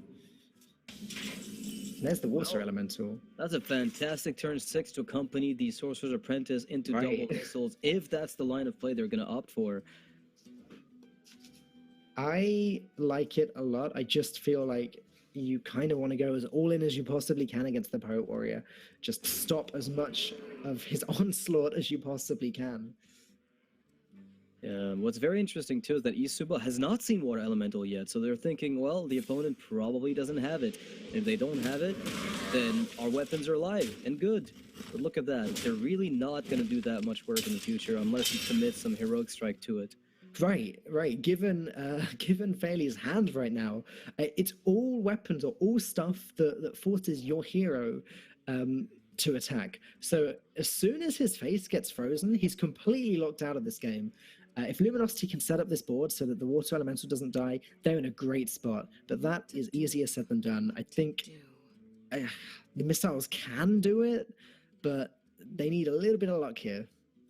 Yeah, one of the scary things too is you almost want to go Apprentice, Torch, and double missiles to clear out the board, but you're also Sure. worried about weapons, because on one hand, the Water Elemental is amazing against weapons, but not so much that the hand consists of double Corkron Elite, right? It's a Right, very right. different board state. So they're going to start with the Arcane Missiles, see what happens, and then reevaluate their turn. Now it looks like it's the torch play. That's the consistent line. No, he's going to go with the water elemental anyway. Okay. Weapons are good. The thing is, if he doesn't do the Water Elemental, weapons kill him straight up. Yeah. And I think Faeli might just commit to weapons to face now. Still Yep. opt for Fiery War Axe with Heroic Strike and just get in while the Corkron's still in hand. We'll see. It's tricky though, because if the water elemental lives, then it's going to just start freezing Faeli's face. I wonder if the War Axe goes into the water elemental. I mean, you could do that, right? And you're still maintaining a 4-3, so I don't mind it. But you could also put the mage on 4 health with a Corkron on board at the end of the day. Sure, If right. the water elemental hits your face, that means the Corkron has to die to a minion or to a spell, which means there's probably not more coming down aside from a Firelands Portal. So it gives you 2 draws to find 4 more damage. Leroy, Corkron, second Moral Strike. So maybe 3 draws out of the entire deck isn't enough to justify this. There is going to be a lot of conversation here between eSuba right now, though. And that's just what Water Elemental does in this sort of matchup. It really does confuse the situation. It looks like they are going to go with your play. Oh, wait. No, they're going face with the minion and then killing the Water Elemental. Right, okay. So that they can then, on the following turn, get the Arcanite Reaper to swing. So they're going to go for the long game, but Luminosity gets to keep the Firelands Portal. And not only that, but they pick up the Water Elemental number 2 off the top. And that is going to be soul-crushing for eSuba. So is there any way eSuba could have handled this better? If they did go with your play and they just went everything to the face, leaving Muzzy on 4 health, something like a second Corkron Elite or a Mortal Strike would have been a way to win the game. So I think it depends on the next draw. I mean, honestly, there's one objectively good play, and that's for them to figure out. The point is, if they had gone for the risky play where you just put the mage on 4 health and hope to Hail Mary your way to the victory, you're down to maybe 3 outs off the top that kill the opponent straight up. And if you're not doing it that way, I guess on the flip side, you're also forcing the War Elemental to always connect face. So you can play Frothing and be relatively safe. The mage has no removal, but It's really a matter of risk versus reward. Do we think we can contest the board? Do we think they have another water elemental? Given the odds, I'm going to give it to eSuba. I think their play was correct, and making sure that the water elemental was not going to come up. It's very rare that you're going to see the second one here. It's such a difficult, such an unfortunate position to be in now with Arcanite Reaper sitting there looking like it's just never going to get any value whatsoever. One of the best cards in the deck, usually. Yeah, we needed 1 mana, 2/1 pirate with charge that reads Battle Cry, unfreeze your hero. No, we really don't need that, Noxious. I really don't think we need that card. Blizzard, I heard you got job openings. I'm interested. Well, let's have a Buccaneer nerf first. I'll call it Spirit Buccaneer. Do. You don't get +5 attack if you have spell damage on the board. Oh my goodness. Babbling Book, pretty nice draw for Muzzy here. Does he... at this point, it's really just a matter of making sure you're freezing the enemy face. No matter what happens, that is your number one priority. Right. That guy. They're hoping for the double missile on the minion or triple so they can ping it maybe at the end of the day. But they're still going to have to lose the Apprentice in this spot. Unless they pick up Arcane Blast or Frostbolt. There's a few cards here that could have done it from this deck. Okay, well, Flame Lance is completely irrelevant against this deck. But eSuba picking up a second Dread Corsair, that is not going to do anything for them. It really looks like this game is just over. What are the best cards that eSuba can pick up now? Leroy Jenkins? That doesn't deal enough damage. Yeah, there's also the fear. I mentioned Water Elemental number 2 was a very unlikely outcome, but Frostbolt also froze the opponent for a turn, so eSuba could have been stuck out of a weapon attack if a Frostbolt came down on their face instead of a minion. So maybe the line of play, the risky line of play could have paid off. It's hard to say. eSuba debating whether or not to drop this Dread Corsair. They're not going to die next turn anyway. I guess they're wondering if they can somehow combo it with something else, use it to protect another minion later on. It looks like that's what they've decided.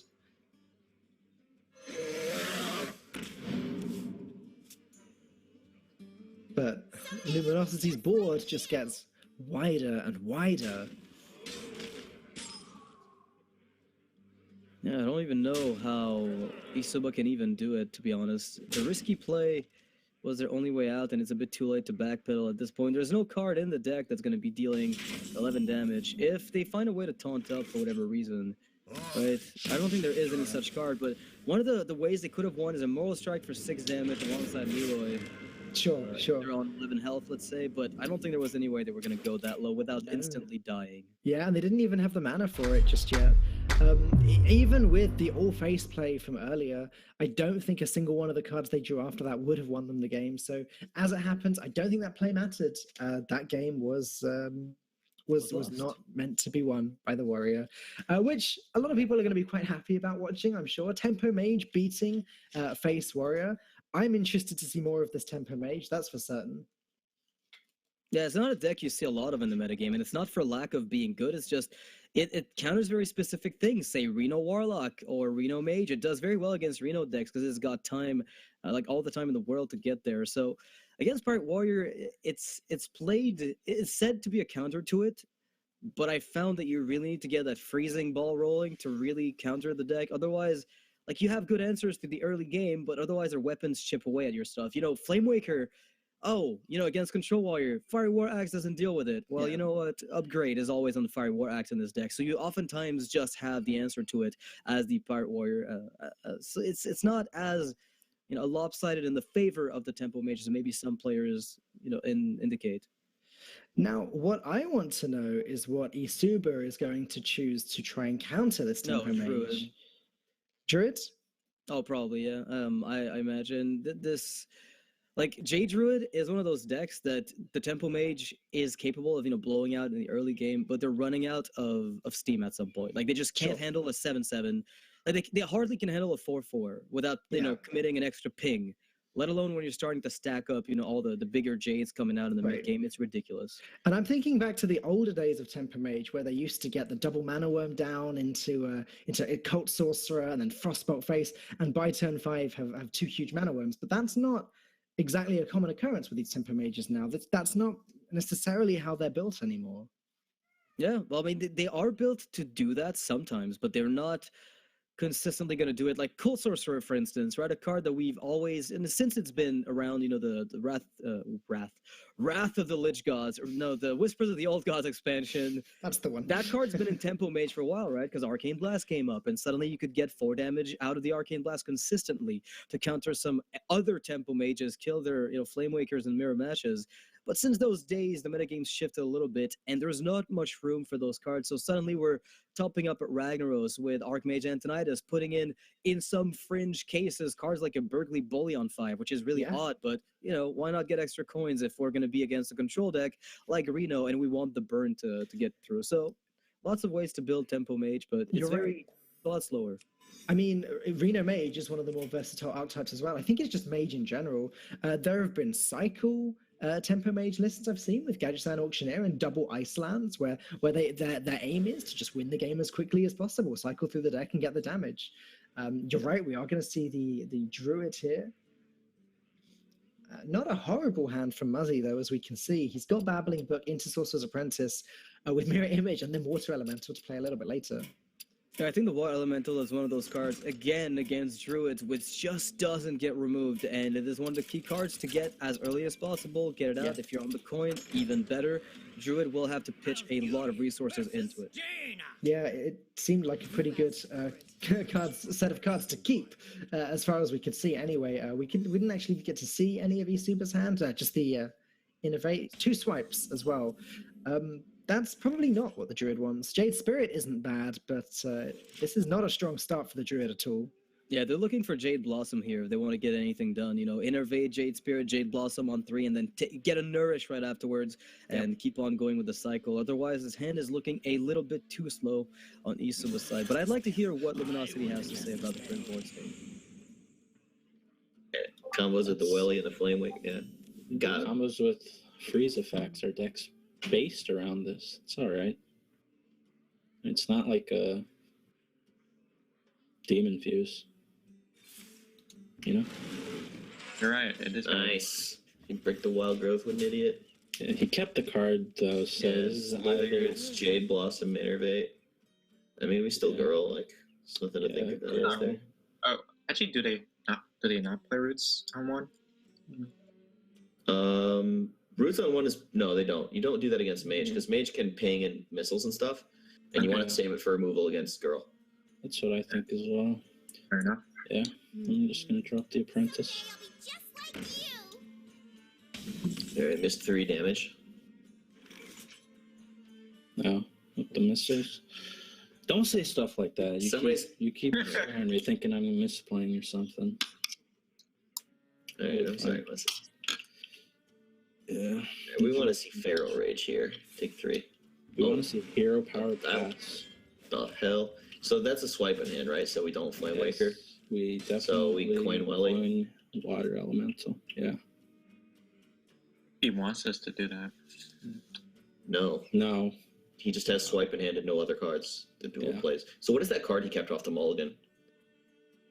Innervate, maybe? And then these are Jade. No. It's not Living Roots. It's not Wrath. It's not Wild Growth. It's not Jade Blossom. He wouldn't keep the 2/3 Jade Spirit. No. Maybe he kept Swipe. Yeah. It's either Swipe or Innervate. And Innervate, maybe he doesn't have plays with Innervate. Yeah. Is it ever Feral Rage? No. Pretty weird, yeah. Well, anyways, I like Coin Welly, yeah. Coin Welly. Okay, so Luminosity getting that Water Elemental down as early as possible and locking down the cards that eSuba kept in the mulligan to innovate or swipe, and I'd say they've nailed it. Yeah, they've nailed it, but that's also what Hearthstone's coming down to at the very high levels, is the best players right now are also trying to learn hand reading as best as they could, because this is an edge that you need to acquire, and even though it was something that was necessary since the beginning of Hearthstone, I'd say the edge that it provides was never as meaningful since most people didn't necessarily have the exact same skill level and stuff wasn't as refined and figured out. So nowadays, it is something that players are working at. You know, they're just working on trying to figure out exactly what their opponents are holding based on mulligans and really, really keeping track of those cards because it's super important. And they were right, you know? We're talking about an innervate on the keep and a swipe since the attack was made on the apprentice and they assumed that nothing else would be viable. So very well nailed down by Luminosity there. Right. Now that they've seen a swipe, though, I imagine they won't keep holding on to this Flame Waker any longer. Flame Waker plus Mirror Image actually seems like a pretty great turn here, protecting both the Water Elemental and the Flame Waker itself. And even if eSuba did have a second swipe, which we can see they do, they still can't deal with both minions. Right. So right now, Luminosity is still pondering, you know, what is the card they kept in the mulligan? Because that was the one in the middle, right, which is the innervate. So they know it's not swipe because that swipe was played. And you're going to have to assume it is the innervate. So there's a possibility of Ancient War coming up, Jade Behemoth, Aya Blackpaw, sorry. It could be a Nourish in a fringe scenario where the opponent's banking on getting some ramp, but against, you know, a Tempo Mage, you're looking for minions very early. This turn is really vital from Scruffy, though, because this is what I was saying about how old school Tempo Mage had these early kind of blowout games where double Flame Waker plus Arcane Missiles is a lot of damage. Ice Lance also, even more damage on top of that. Plus, they've got Firelands Portal to play after that. Luminosity have all the ways they could possibly want of dealing damage. They just need to get past this Ancient of War now. Yeah, it shouldn't be an issue either, because Water Elemental and Ice Lands from the Babbling Book, which is insane, by the way, given the way their deck has been panned out. When you have double Flame Waker and the Ice Lands and the Water Ele, you're looking at a very easy, you know, clear on this Ancient of War. And you really don't want to be wasting too much in terms of resources. You know, don't use missiles and hope for the best. Just, you know, be logical, trade away the Elemental first, then Ice Lands, because you're not going to get any more value out of this Ice Lands in the matchup. This is one incredible start for Tempo Mage, and it looks like it is going to beat the Druid that was counted into it. They've seen the Innovate out now. Yes, there's still a swipe in hand, but that only deals with one Flame Waker. There's still a second one, and eSuba are just forced to play Jade Behemoth with a 1/1 Jade Golem at this stage. Yeah, and the reasoning behind this play, of course, is that they can then play Swipe and Mulch on 7, which is more mana efficient, but at the moment, you know, Luminosity is looking at, you know, Forgotten Torch and Frostbolt. This might just hit the dome. I mean, we're talking about 6 damage face and Firelands on 7. I like it. I don't know, this has got to be close to lethal this turn. I think it is lethal. For sure. Well, if things go well, right? I mean, we're talking about very specific pings, because you can't guarantee everything goes where you want. No. It's definitely got a high chance. I believe you go for it. Like you said, there's the Firelands Portal to fall back on next turn. It's very unlikely that you lose your whole board this turn anyway. As long as you deal with the minions, which can be easily done with these cheap spells in Muzzy's hands, I think they're golden. Yeah, because that's the thing, right? They could win right away, just based on if no missiles are wasted on the 3/6 when they initially launch the spells, they could just do it. But it's not the most likely outcome. And that right there, that Frostbolt, you know. Well, there we go. That's lethal, isn't it? There we go. Well, it has to be because the maximum amount of damage has been dealt to minions, and then the 2/4 gets to connect the face, and that is going to be it. Yep. Luminosity will take it, equalizing the series 3-3 with that mage. That Tempo Mage doing work for them. Yeah, and there you go, right? Like, you expect Reno Lock to do well. We've seen a lot of that deck winning multiple games over this tournament so far. And so eSuba's Warlock did win 2 games. Yeah, but you don't expect it from Tempo Mage, that's for sure. And I imagine eSuba are going to start to sweat a little bit now. Like, they've lost their great lead. They lost their counter queue into Mage, which they were confident with. Now how do they deal with it? Yeah, they might try their hand at Miracle Rogue. Again, another deck that's very versatile and flexible. They can get in there and beat Tempo Mage and even follow up with possibly another victory since, you know, there's a chance LG does not queue the Warrior for whatever reason to counterpick it. But LG having the Warrior still available makes that Rogue a lot less appealing for eSuba. Yeah, I mean, it seemed so strong. This seemed like such a good series for eSuba up until now. But as we've seen several times over the course of this tournament, this could be the beginning of yet another comeback in this best out of 11 series. 11 is a lot of games. So it's no huge surprise that there's a little bit of back and forth over the It's course. been a very close series overall, right? Like there's no blowout. They've been trading games back and forth, which is one of the healthiest ways to have this happen, which I like. I'm pretty happy to see that, there's not a 6-0 going on, right? I like to see these types of matchups where the strategy of bringing certain decks to counter others ends up panning out. You get to see all that stuff come about. Right. So I think we've just been told it is going to be Rogue that eSuba are bringing in next game to try and counter the mage. That's the next attempt, and it's going to be an interesting matchup because I feel like this is one of those matchups where Conceal isn't actually that safe. Thanks to cards like Flame Waker, a concealed Gadget's Hand Auctioneer can actually be killed here. Right, if the cards are kept that allow for that, right? One of the biggest problems is, again, the tempo that Rogue can accrue on the back of a prep sap very early. If you go for Water Elemental on 4, yikes, sometimes that tempo is not maintained. And it's on the Rogue to get those backstab, to get the Patches package early, and then transition into Tomb Pillager, which is also an amazing card in the matchup, given how much pressure it puts on the mage to have removal for it, and then lets the Rogue develop afterwards. Since there's no polymorph in the deck, too, cards like Edwin, once they get really, really big, require a good chunk of removal from the mage player. So that's true. Mages always struggle to deal with 8/8 minions or 9/9 minions. Anything that doesn't quite die to a fireball ping is a bit of a disaster. And there's Edwin, sure, but then if Questing Adventurer gets that big and continues growing, because the problem the mage has then is that they can fireball it, but if they don't kill it, it might gain another 5/5 next turn, and then they've got to fireball it again and still not kill it. Yeah, but I think overall, growing that questing too big, too early, like very, very big, very early is kind of rare, right? Like oftentimes on turn 4, 6/6 questing is pretty good, and that's when the fireball lines up with it. So it's a matter of denying the board at the same time as you're making that questing big through, prep plays and backstab. Then suddenly there's the chance it stays alive through the fireball, and then you get a conceal, and the game is yours. So they keep Tomb Pillager, of course, as this is one of the best cards to have in just about any matchup, but in this one, definitely. Just in Rogue, full stop, one of the best cards in the deck, I think. Yeah. And they will be facing down what looks to be a Mana Worm Mirror Image Arcane Missile's Hand on the other side, which is very damage heavy. So you do want the backstab. You do want something to handle this worm. Yeah, I think the mage is pretty happy about this hand. Almost everything only costs 1 mana, and they've got Water Elemental to curve into on turn 4. If the Tomb Pillager doesn't get coined out, which it probably will, but if it doesn't get coined out, Water Elemental can hit the board first, which is pretty relevant. It's actually a 4-mana minion that definitely contests with Tomb Pillager very nicely. Well, the most important part about that is that if you get the Water Elemental before the questing, before the Tomb Pillager, it means if you have a Fireball, you can kill the Tomb Pillager, thus saving your Water Elemental and denying weapon attacks for the entire game. Thus, if Patches hasn't been played or found, also removes the value from that because you can't combine the weapon with the damage and the chip damage from Patches. So, Water Elemental coming out first would be a pretty big deal.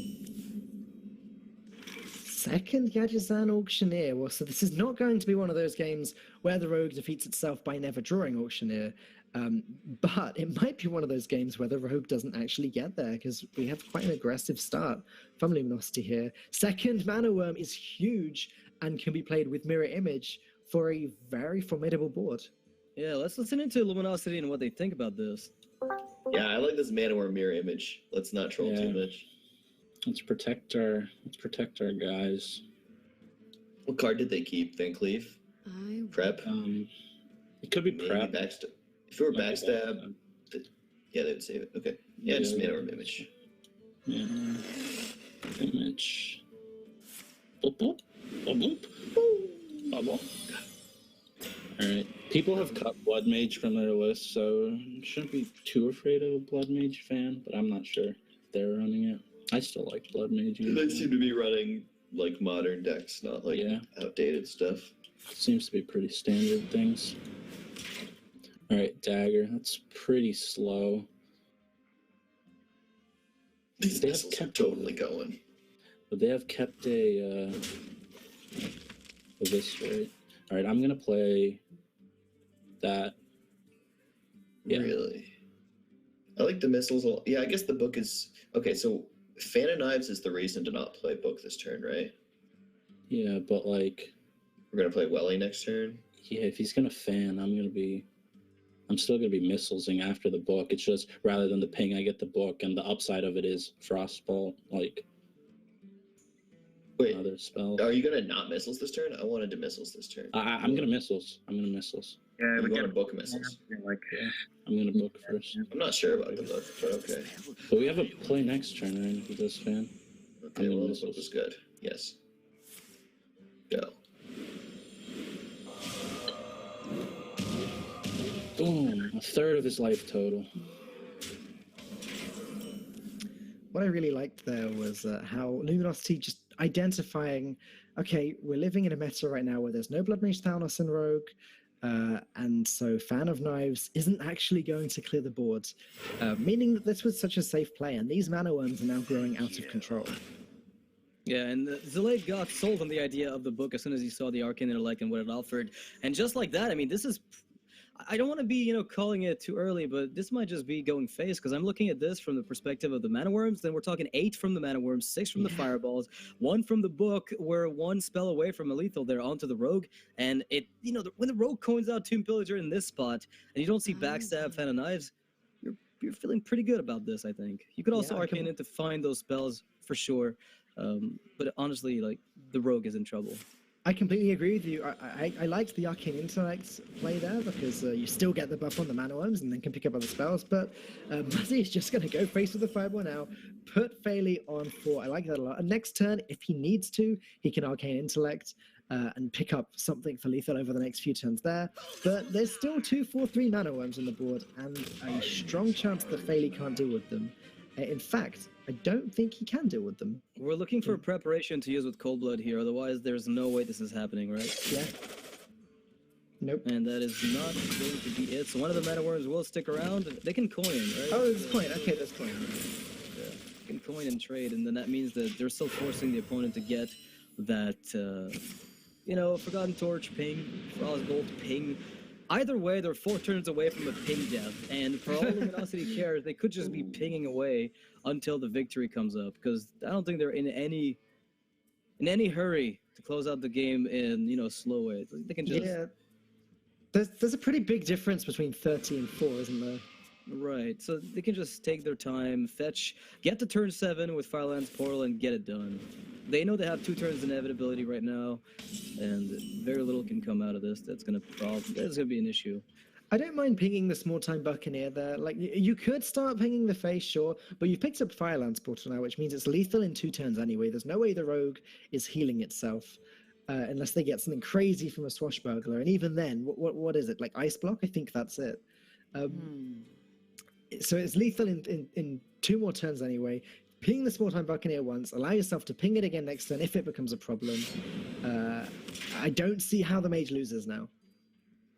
Yeah, it seems very unlikely that the mage is going to be in trouble. I mean, even if we assume Gadded Sand, Prep, Conceal, that's not even damage. That's not even enough damage to guarantee a win. So eSuba is going to have to dodge everything in that mage's deck, is what it comes down to. Yeah.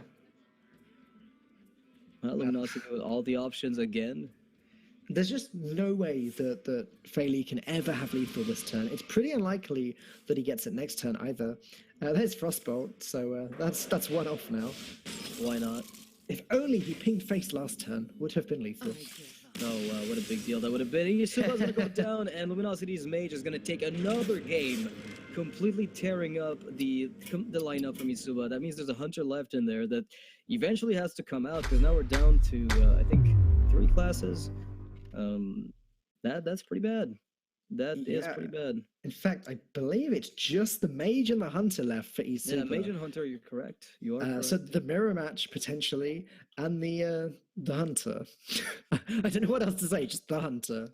Well, it is tempo mage. Maybe hunter can do something fancy there, right? Like if it's able to just get on the board early, if it's playing some kind of camel deck, and it gets huge toads and whatnot. We've seen hunter win against tempo mage. It's just very difficult to stop the burn. Again, going back to it, mage just does more damage per card than hunter does on average. Tempo mage versus mid-range hunter in 2017. Or against hunter in 2017, full stop. That's Welcome not what back. you expect, but No, I welcome it. Yeah, I mean, mages just have burn, right? And tempo mage is able to use those mana worms the same way they were used here against rogue, where you just commit to phase damage. If there's no minion onto the board, you don't have to worry about it. And one of the most important cards, of course, is the Eagle Horn Bow and the quick shot, just being able to control those early game minions, transitioning into infested wolves and high mains. The problem is, of course, Rat Pack and Infested Wolf drop off in value in a world of Flame Wakers and Arcane Missiles, so it's very difficult to extract value from them during the game. We have just been informed that it is going to be the mage coming out from eSuba now. So obviously they're not feeling that confident about the the hunter matchup, unfortunately. I doubt that they're feeling great at all, actually, having just lost 3 games in a row to the same deck, starting from being ahead and now actually being behind. Their spirits probably feeling a little bit broken at the moment. Right, and if this is Reno Mage, of course, we're not talking about a pure mirror. We're talking about a class mirror, but not an archetype mirror. And in that case, the Tempo Mage has a slight edge. Again, going back to the general wisdom of this type of deck, which implies that there's a lot of burn in it, and the burn is often representative of an OTK, which means that the Reno Mage on the other side also has to play a very defensive game, so trying to stave off the aggression early to stabilize. One of the funny things about the matchup is when it comes down to the later stages of the game, some tempo mages are built to also include value cards, right? Archmage Antonidas and have ways to generate those cards for cheap.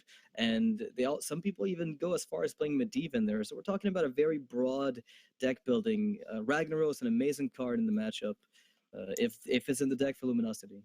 Absolutely. Ragnaros just historically, he's always been very, very strong against any type of mage, just because, again, it is an 8/8 that also kills something straight away. We didn't see any of these high-value cards in the Tempo Mage so far. It wouldn't surprise me in the slightest if there is at least a Ragnaros.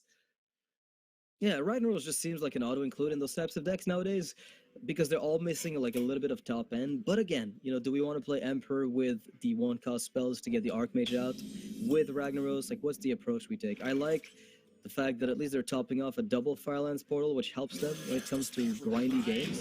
And we see an Acolyte of Pain right now on Luminosity's side, so they're going for potentially more card draw and just a straight-up tempo approach. What's really good for eSuba is that they've picked up a Volcanic Potion, a nice early game board clear. It's not quite good enough to kill off mana worms, but it's certainly going to help at some point. Doomsayer, a great card to have in this matchup as well, because it's unlikely Muzzy's ever going to want to put the damage into it. Yeah, eSuba's probably going to be happy about having time here, because they do have the time. They have an AoE clear in the case of minions coming out. They have Kazakis already in hand as a turn 5 stabilization point where they can deal AoE damage up to 4. If they have that instead of a 5 damage single target, then develop a 5/5 demon and maybe find some follow-up. Right, Kazakis, absolutely. A great card to have early against any aggressive deck, really, or against any mid-range deck even.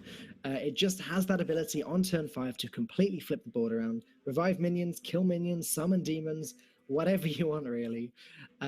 Or in a desperate position, as we saw before, freeze 2, though that didn't work out too well.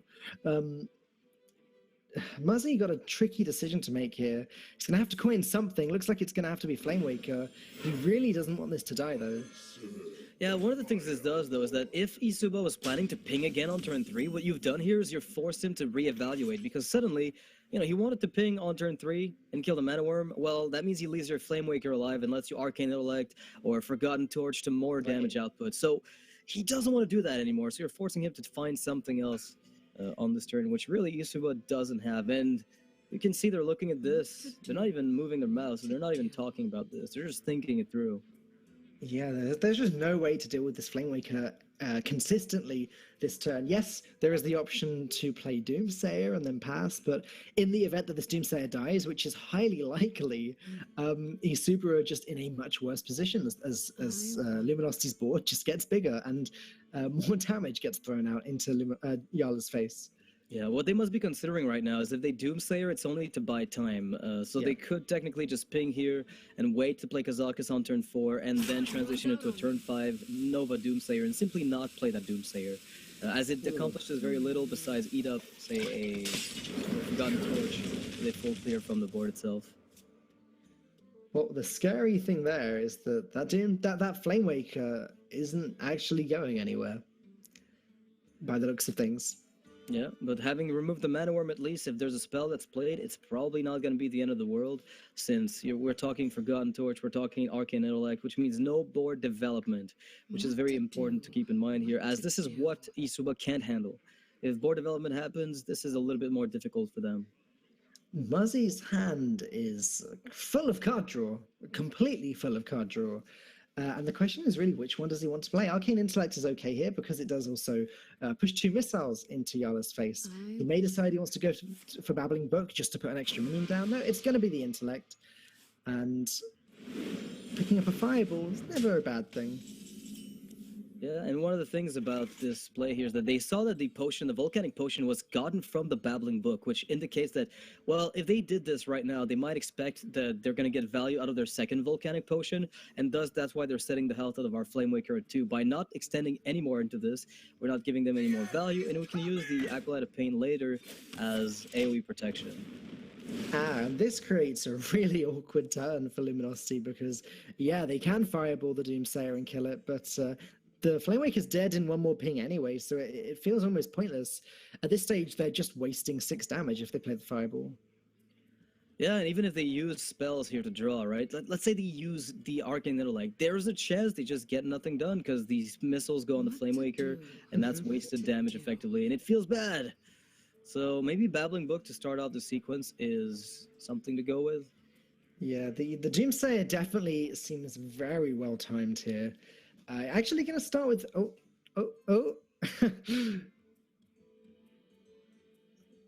Okay, going to start with the Arcane Intellect. I don't know if they're hoping to pick up something to play this turn. I doubt it. Second Fireball and second Firelands Portal, though, 2 very strong cards in the deck. It's nice to have those ready to go in the hand. Yeah, and the 2 missiles went face here, and the amount of burn they've got in hand is 22, so they can already start setting up that lethal for the long term. If no Kazakus comes out with the armor, if no Reno comes out, if no healing comes out, if no Ice Block comes out, Luminosity's got their work cut out for them. That was a lot of ifs in that sentence, though, Noxious. Like, I mean, we're talking Refreshment Vendor, possibly Mistress of Mixtures. I don't think we've not seen this full deck yet. Could run Ice Barrier. Actually, Ice Barrier doesn't make a huge difference, but there are so many cards that do actually push eSuba's life total back up again. If Muzzy wants to take that strategy and win with burn damage, he needs to do it really quickly.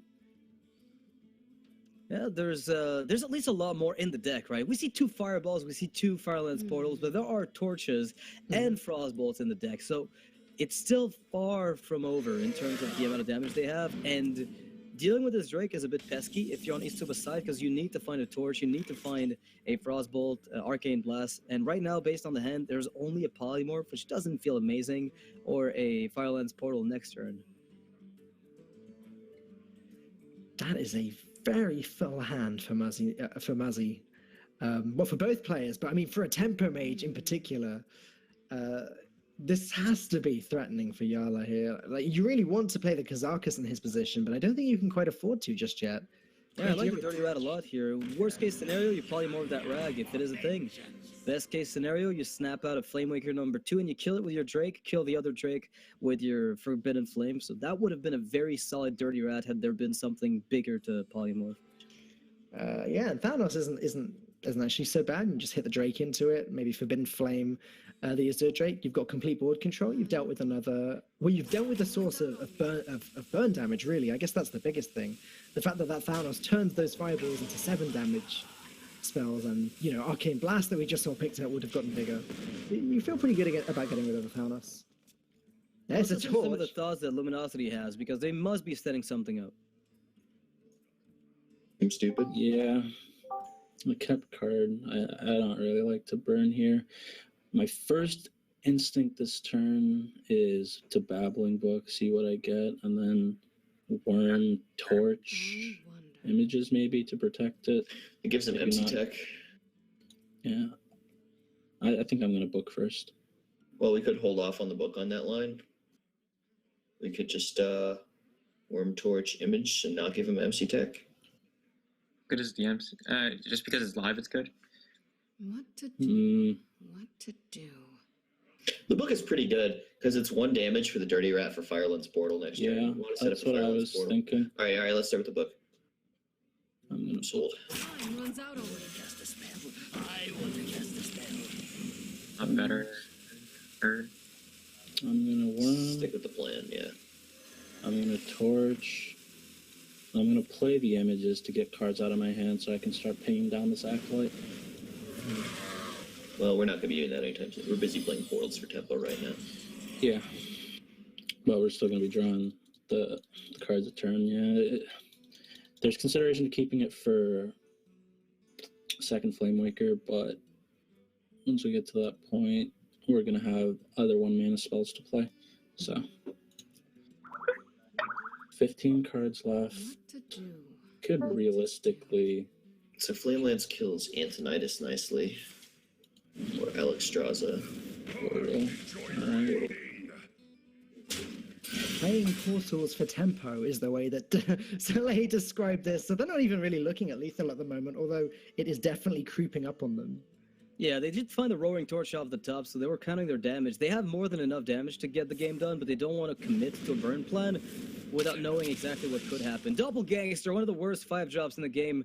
Portal for tempo, they said.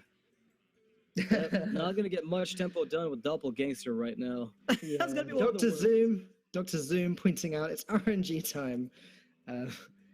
Not the best RNG.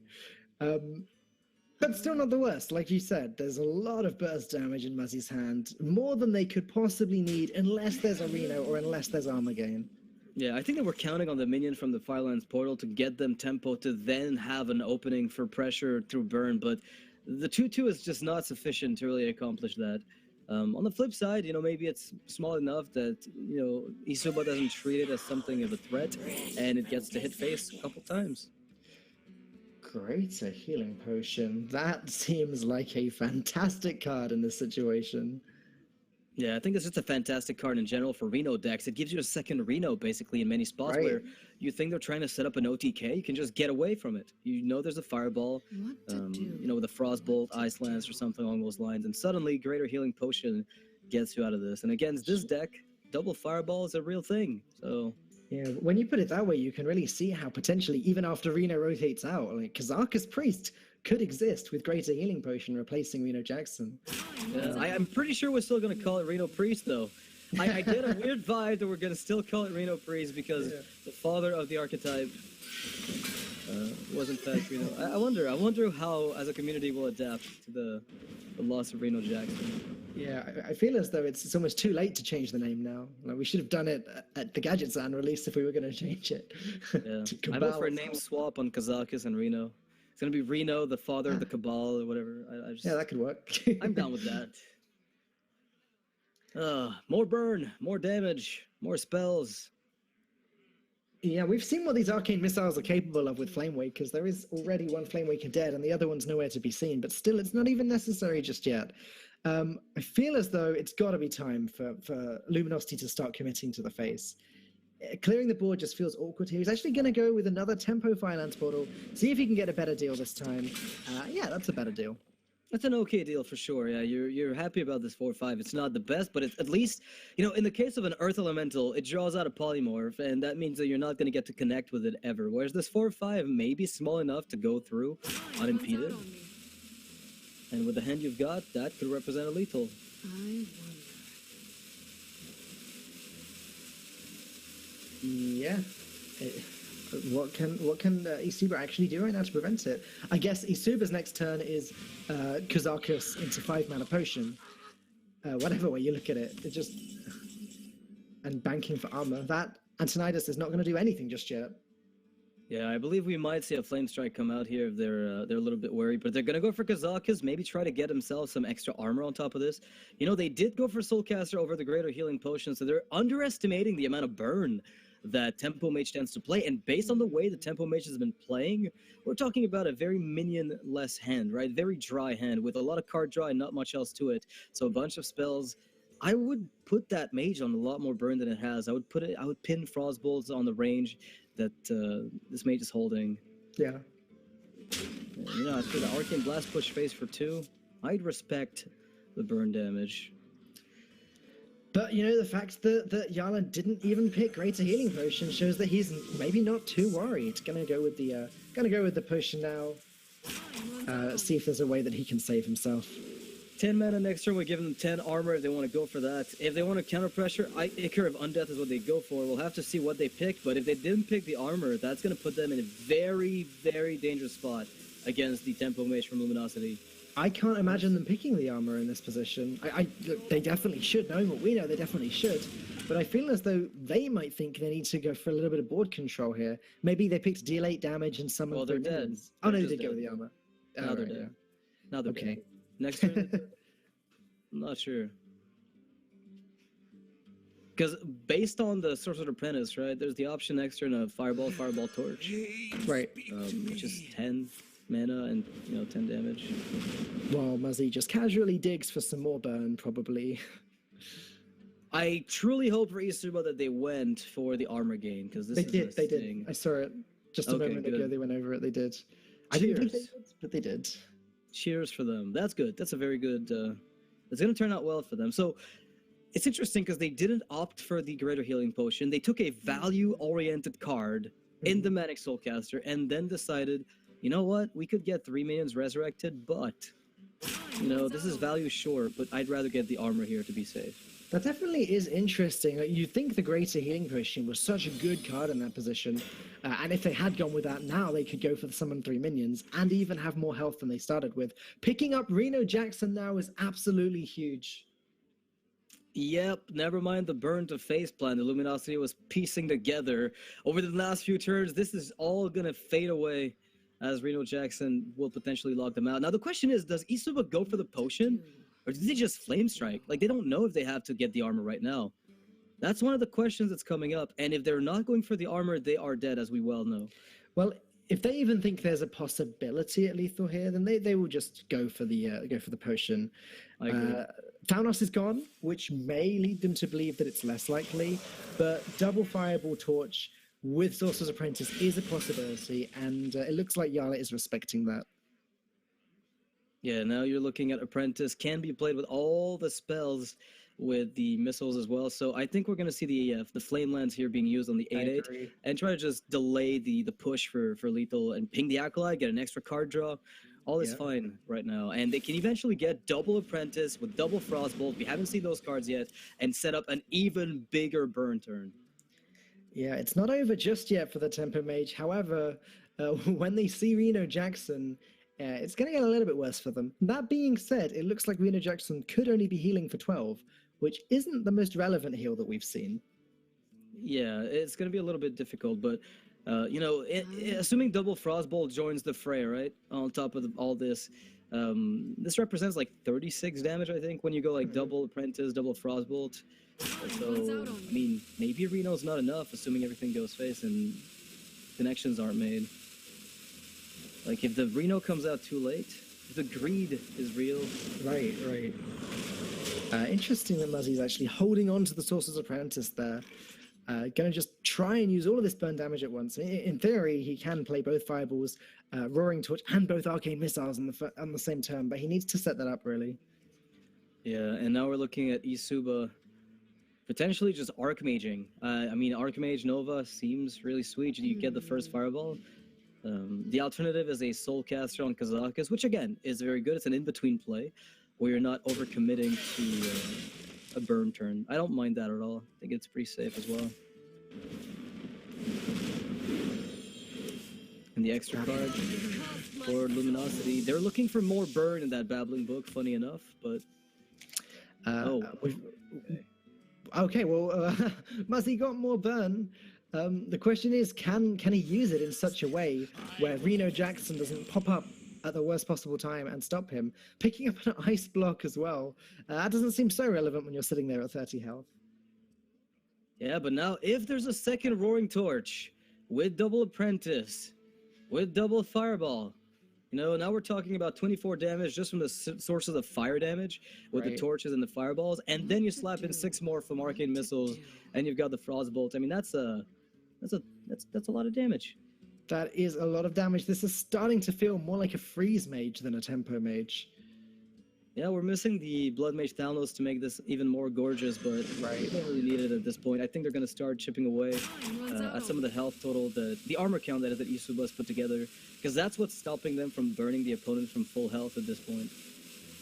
Yeah, I guess getting rid of the armor is a decision which can't really be wrong because it doesn't impact Reno in any way. So if you start using your burn damage on Jarla's actual health total, then Reno can just bring it back. But there's no punishment for using it on armor. Right. So this is kind of where you want to be, just pinging the armor, making sure the count of armor stays low enough. Burgley Bully, bit of a problem because Archmage Antonidas is a card, and giving coins to a to a Reno Mage when they have the Archmage is a bit of a problem. I'd like to know what Luminosity is thinking right now as far as setting up the I burn kill. wonder. Okay. Yeah. If we draw the Flame Waker, we go Flame Waker, Apprentice, Missiles. We have 5 mana, which is Roaring Torch, Fireball. Yeah. God, the Bully's a problem. Nova. Annoying. Oh god. That's it, the Forgot Flame about- Strike. I forgot about the freeze effects.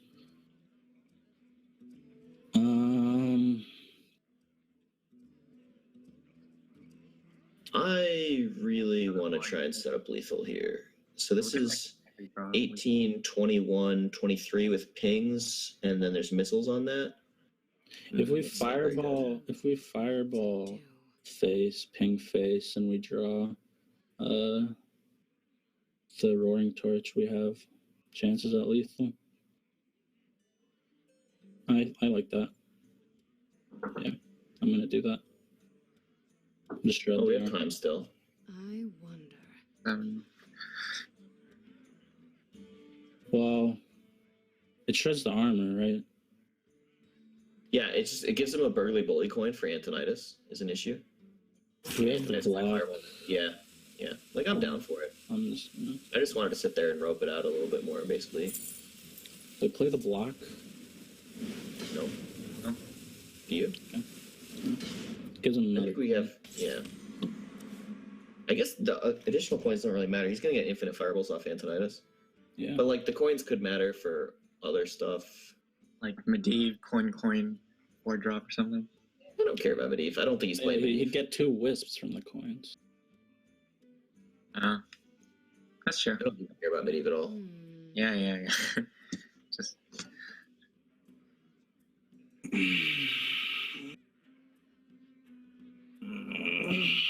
What wrong with this game? Nothing. We never got minion damage. He kept our board clear.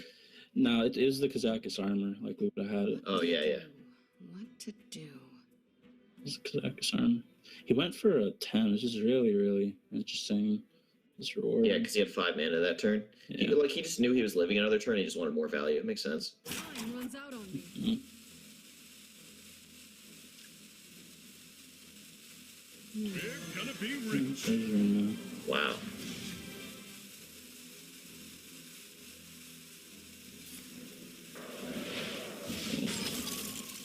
wow.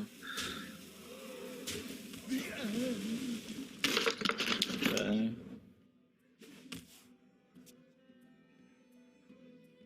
Okay, Well- so if we hit Flame Waker, that girl, missiles, was 5 mana spent.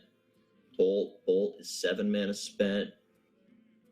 Torch is 9 mana spent. And then, okay, I wonder. so we're on the burn him out plan, right? Yeah. We're never sticking minions ever.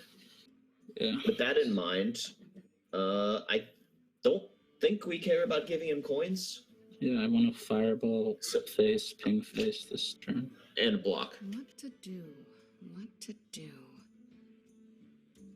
Do we need to block this turn? Doesn't that get better with the Flame Waker 2 shots? You don't have mana for the block and the Roaring Torch, right?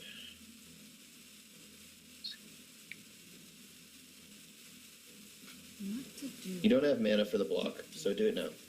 Okay. Alright.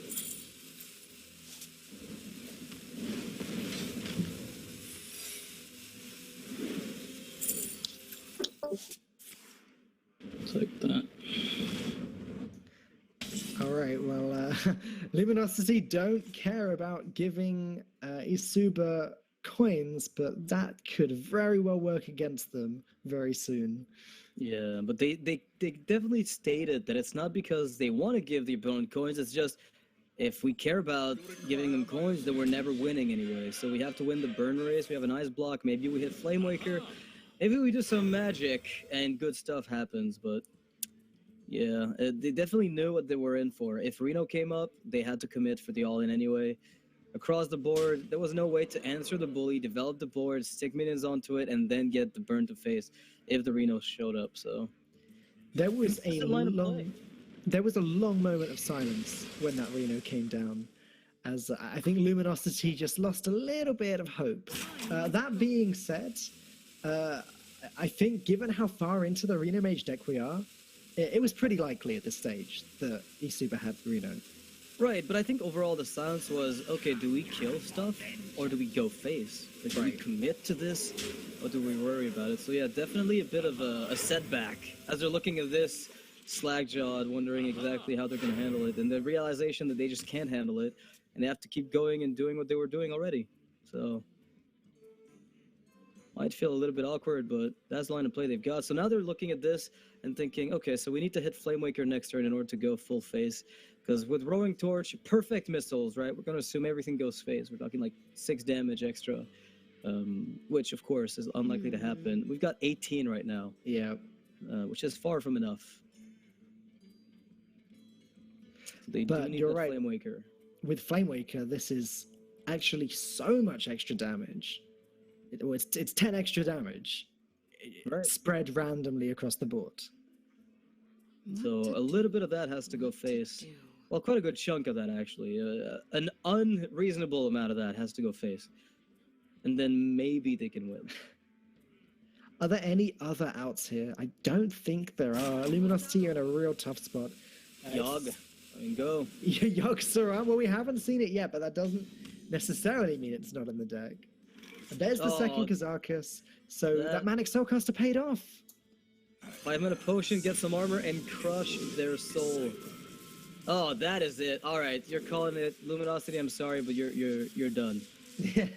Pack your bags. I mean, this is just going to be an equalization by eSuba. Finally, Reno Mage finds a spot to get value. So that, as you said, Manic Soulcaster ended up getting the value they were looking for. But if you think about it, Greater Healing Potion, Manic Soulcaster, 7 armor, 12 health, you know, kind of evens out in the very end, where the goal is just gain a bunch of health and live. I mean, they were spoiled for choice, really. Right.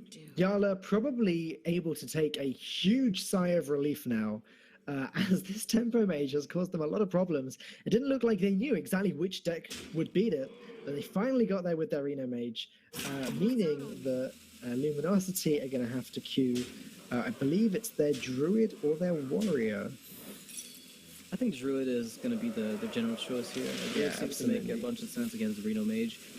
I mean, they can freeze and freeze and freeze, but eventually they just get jaded and jaded and jaded, and there's nothing that they can do about it. Yeah, it's very hard to win that matchup. We almost saw yesterday Jackie Chan winning that matchup on the Reno Mage side because he managed to get the turn 4 Kazakas into the turn 5 potion, and the Jade Druid didn't get any early Jades. But even then with the turn 10 Antonidas Frostnova, they still didn't quite take the matchup. It's definitely a hard one for the Mage, and I wouldn't be at all surprised if it's Druid that we see next from Luminosity. Sigh of relief there from eSuba as they're equalizing the series 4-4. No one's got an advantage just yet, but the Reno Mage up against a Druid, one of those things you just don't want, and we haven't mentioned it necessarily, but the Hunter for Luminosity is already out. The Hunter for eSuba is not. Yeah. So if it comes down to it and the Mage loses, we're down to Hunter, man, and I don't know if I'd like that. Yeah, Hunter versus the other deck that Luminosity have is the Warrior, and yeah, I'd definitely rather be in the shoes of the Warrior in that game. So thinking about it, assuming that the Druid is able to beat the Mage relatively easily, that means that it's Hunter versus Druid and then Hunter versus Warrior. So definitely a tough series of games for eSuba coming up in just a moment. And we have just been confirmed that Muzzy is bringing Druid next, and I don't think that's any surprise. Yeah. If we had to summarize the end of series in this game, in this tournament so far, it's been all right, guys. We're down to Hunter. Can do it, and very few people have been able to. So if you're left with a Hunter at the end of an entire series, you're probably not going to feel too good about it, and rightfully so, as the deck just struggles to do very much. I don't really know if the Hunter should almost at this point be just thrown out there as the first deck. And Right. Hail Mary and hope that you win, so that you're not stuck with it at the end. You can maybe just keep your good decks. But because this is the last hero standing, a lot of the players are just hoping they never have to play Hunter. Like Well- we're talking about this, they could just never play it. It just seems like that's a strategy in its own, like forget pick order and all of that. Just think about when do we play the Hunter? And at least from what I've seen, it looks like the best strategy for that is play the Hunter just whenever you think there's a matchup that it's most likely to win. Because at the end of the day, if you leave it to your last deck, then if you're in a losing position, you're going to have to play it anyway. And you'd rather play it sooner, potentially when it's got a better matchup, than at the end against a horrible matchup to just Right. lose the whole thing. Which is what we've seen, Team Liquid do, and they've been queuing up the Hunter when they know there's a matchup coming up that's likely to work for them, and it's Yeah. worked out okay. They got the Warlock twice yesterday and today, and there was a mirror match as well with the Hunter that, of course, ended up winning. One of them did.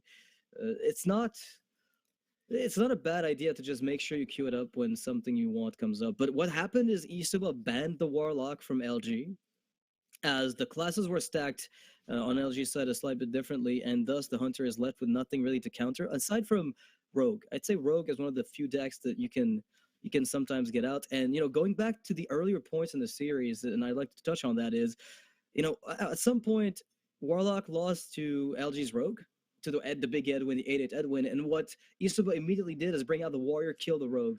They could have tried Hunter. Maybe you lock out a win with it, and suddenly Absolutely. you keep the Warrior for later. Maybe you snipe that Jade Druid right out the park. But they chose to not play the Hunter and instead went for the very, very safe Warrior, and unfortunately will be stuck with it at the end of the game, where Druid sometimes can run away with the game, though.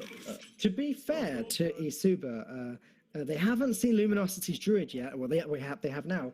But Druid is often a deck. I think that's the deck that Liquid swapped used their Hunter against. So it's possible that eSuba have just spent the whole series waiting to play Hunter versus Druid. Either way, they might well get their chance after this game. I think it's an important one. Yeah, there's the coin on the Druid side. No crazy ramp aside from the Jade Blossom, which of course is more than enough to be happy. The big issue is, do you value that coin? Do you value your tempo so much so that you're willing to just hero power pass instead of developing that Jade Blossom? I don't know, man. I like my Jade Spirits. What to do? I like my Jade Spirits. Yeah, I think coining out Jade Blossom into Jade Spirit just feels like a really good start here. You get your 2/2s by turn 3, and you've also got 4 mana at that stage. Yeah, one of the big things though is that Jade Spirit does, how playing Jade Spirit feels a little bit bad. It's a Dragon Link mechanic basically, if you look at it. And until the Jade Golems become 4/4s, playing those cards, especially using up a coin to do so, feels a bit bad. So luckily for us, Jade Blossom gives an extra mana crystal, which compensates for the investment in the long run. Well, I think it feels bad for all of the Jade cards before you've ramped up the Jades. So even Jade Idol, like a 1 mana 1/1 feels bad. But after they've stacked up a little bit, when you're talking like 3/3s, then suddenly they all feel pretty good. I'd say 3 is kind of the breaking point for those cards to really do a lot of work. But look at that hand. We're talking double Drake. We've got card draw in hand right now. One of the big fears of Druid is being stuck with double Innervate and nothing to do with it. Now they've got card draw. They can dig through that deck while they're ramping at the same time as turns progress and their mana count goes up. That's a really scary hand. And the question is, how does Jarla deal with it? The Frostbolt is actually not a bad pickup, but then when you've used it, and it's not going to be able to freeze anything bigger later on. Yeah, I wouldn't mind Acidic Swamp Ooze in that spot. Just, throwaway card. It's essentially a Frostbolt in this situation. Yeah. Although you could try to set up a Volcanic Potion ping. So you ping this guy, wait for something else to come up, then you Volcanic Potion ping on the following turn. Or Volcanic Potion with Blood Mage Thalnos, if you so choose. But playing around 5 drops, I mean, we're talking Nourish and Drake, so I don't know if that Volcanic Potion plan often pans out. So yeah, Acidic Swamp Ooze. Jarla agrees with you 100%. Ooze is the way to go. Gonna just drop Thanos. Try and fish through his deck a little bit. It's sort of a hopeless situation because sure, in an ideal world, you'd love to play Thanos with Flame Strike later and deal with Jade Golems up to 5/5. But realistically, by then they're going to be bigger than 5/5 anyway.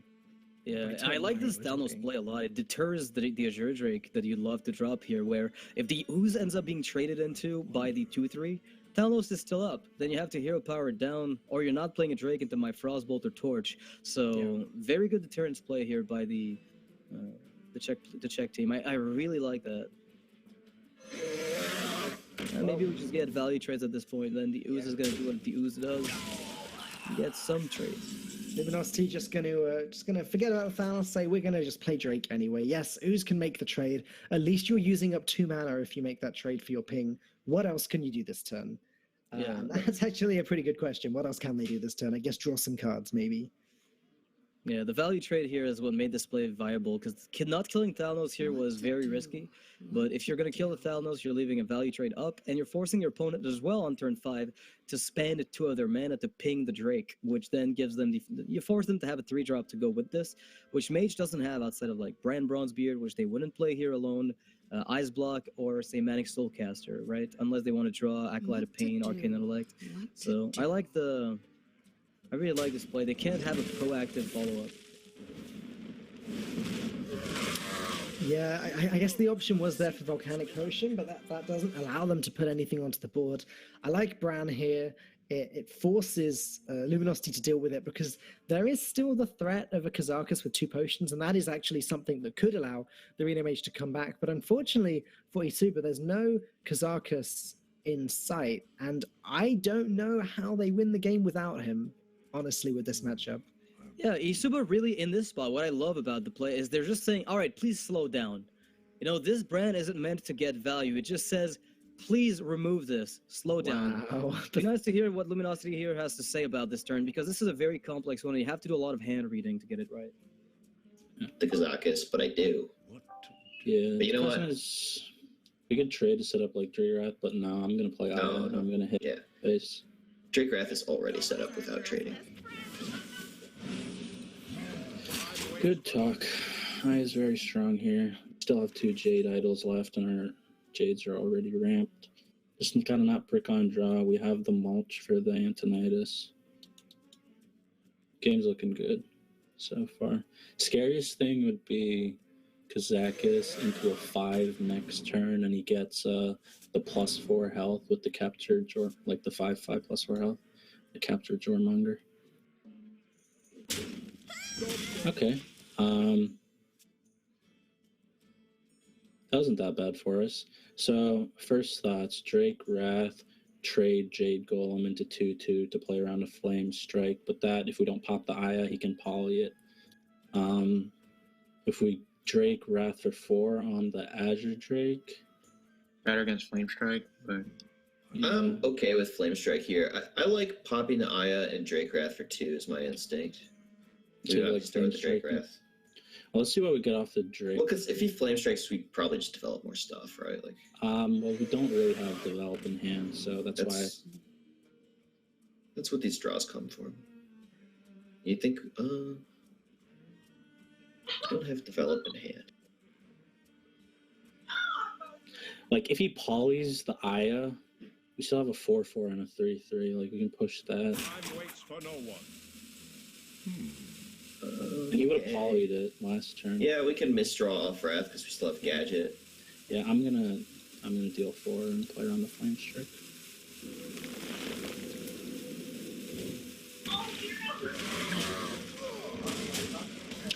I'm just very like, if he goes Flame You could Strike, have traded with Aya and pushed 3 instead of pushing 5. Like, put the 5/3 into the brand instead yeah, of that's the a fight 3/3. too. Then he can hang this. It's better against Poly, but I guess I want to trade the Aya this next turn. What to do? What to do? It's fine. It's fine. Right. It's fine. It's fine. So it looks like they're just trying to create as big and awkward a board as possible. They are playing around Flame Strike, but at the same time, they know that if something like a Flame Strike were to happen, the Jades are just going to get bigger and bigger anyway. Right, so they will eventually get the biggest board state that they can, and the mage will eventually crumble under it, but they have to make sure that they can replenish the board quickly, because that's the fear, with Druid is, I have the Jades, they're big, but I don't have the cards to generate them, so what am I really doing? As Zalae mentioned, the card draw is very essential here, and he would have liked to see the card draw on the 2-2, but with Gadison in hand, felt kind of confident they could get there anyway. And now with Doomslayer in hand, luckily for Luminosity, they've got the Mulch, which is the most important card to handle it very often. And at this point, eSuba is not expecting this Doomslayer to live. What they're hoping it's going to do is stall a little bit longer until they have all their tools together. So back to Luminosity. They do have the option to mulch it. It seems like a pretty strong one. Otherwise, it's Swipe and Wrath, which feels a little bit weaker. I don't think they can let the Doomsayer proc here. Given that they've got 2 mulches in their hand, I wouldn't mind just throwing one away. Yeah, I mean, if they're looking for card draw, the Nourish off the top was amazing. Wrath is a perfect excuse to get that done. You have spell damage on it, so yeah, I think it's a really good turn to just draw cards and set up those Jade Idol shuffles. You've got the Gadison in hand. You're nearing 10 mana. You have 2 Innervates left in the deck. You're probably good to go. Wow, and Luminosity have nicely picked up a few cards that do generate these Jade Golems. So they're not really going to be worried about Flame Strike anymore, because if Flame Strike happens, Muzzy says, so what? Brand Jade Behemoth. And there's just 2 more, even bigger Jades than there were earlier. But there's Kazakus, finally, for eSuba. Yeah, Kazakus finally showing up, but we're going to be looking for perhaps a bit more value later on.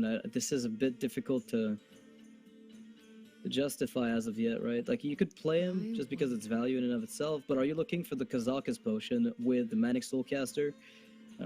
Are you looking for, ping development of the Water Elemental onto this board? Right.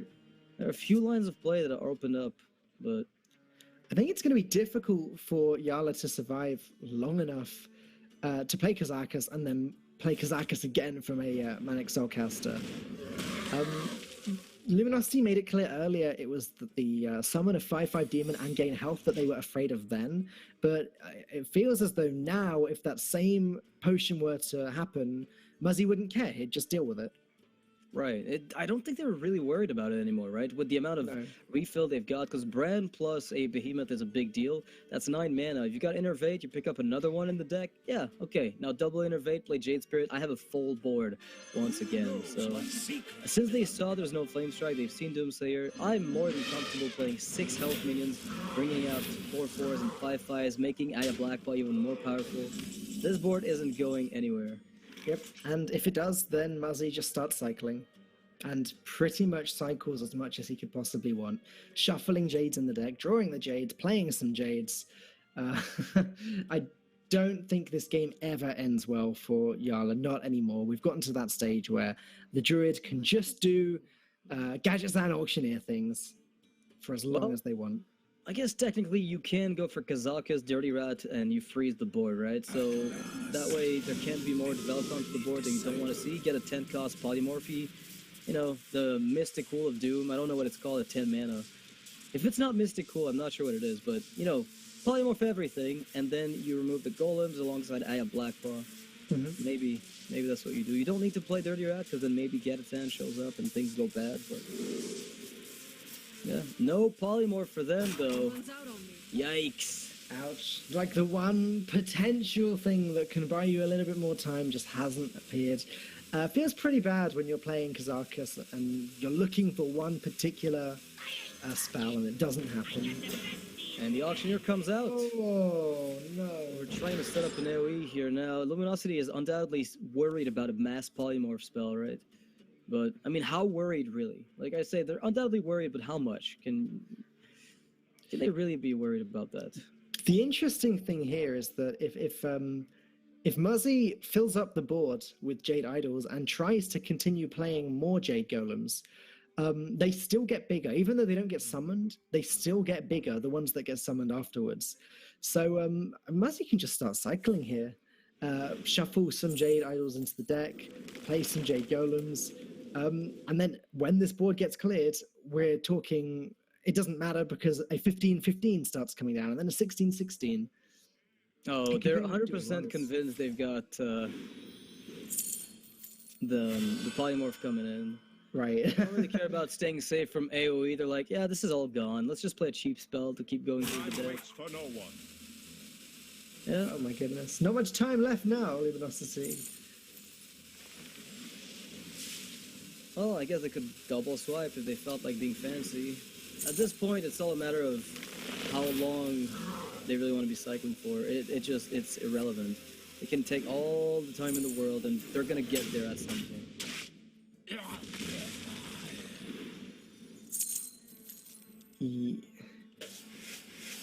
Yeah, it looks like they summoned one too many Jades there, which is fine. As I said, they still get bigger. The buff still happens to all future Jades, and Jarla can't deal with this anyway. Nova's gone. They have Ice Block. They can't set up a lethal. They have Polymorph to remove the taunt and connect with face, but that's just not a thing. They can freeze 3 random minions. They essentially needed a babbling book to give them some form of Hail Mary, which right now just isn't a thing. So, I don't want to call it a day, but I'm going to call it a day for this deck. Well, it's such a favored matchup for the Jade Druid. We knew that it's what Luminosity were going to queue against eSuba. They're once again going to take the lead, leaving eSuba with only their Hunter, not a position that anyone wants to be in. And again, the Hunter has to go through the Druid, which, okay, it can do, but then a Warrior? I've seen the state of aggro decks, and Hunter is no longer the reigning king of aggro. We've definitely seen Warrior take over as the most aggressive package of the Pirates. Just doesn't fit in Hunter. I wonder. Maybe someday we'll see Hunter take over Warrior as the king of control as well. Who knows? Not with their current pool of cards, that's for certain. Well, I'd like to see Power Shot work one day. This is a really bad spot for eSuba. They know it. Luminosity is just going through the motions, trying to figure out what could win against us right now. Could we die to Alexstrasza Burn? That's pretty much what they have to worry about. They're looking at Feral Rage. They've got the health gain. They've got a way to cycle it into a second Feral Rage if need be. Time waits for no one. They haven't even used one of their mulches yet. They've just got both mulches sitting there at the bottom of their hand. So no big threats are a threat. There's no way of freezing them. Well, actually, no. There's still a Blizzard, I guess, somewhere in Jarla's deck. So essentially, eSuba could stall for one more turn, though I don't even see how that would benefit them. Yeah, and Luminosity is just going to play it as passively as possible. Punch the block, pass. We don't want to give you a good minion off of this. It's the game. Oh boy. It doesn't even do anything though, does it? Well, Reno just gives you a numerical change. It doesn't save you from anything. No. It just changes 4 to 30, but the amount of damage you take is still going to be sub-0 next turn. Gonna be rich. So, yeah. Yeah, if the damage on the board wasn't enough, there's Feral Rage, there's Swipe. Actually, polymorphing that IM might make a little bit of a Is difference. too full. I mean, yeah, you're leaving not enough, 26 though. only, so you're not dead technically, but I mean, I'm not an expert, but swipe is a thing. Yeah, and Feral Rage is also a thing.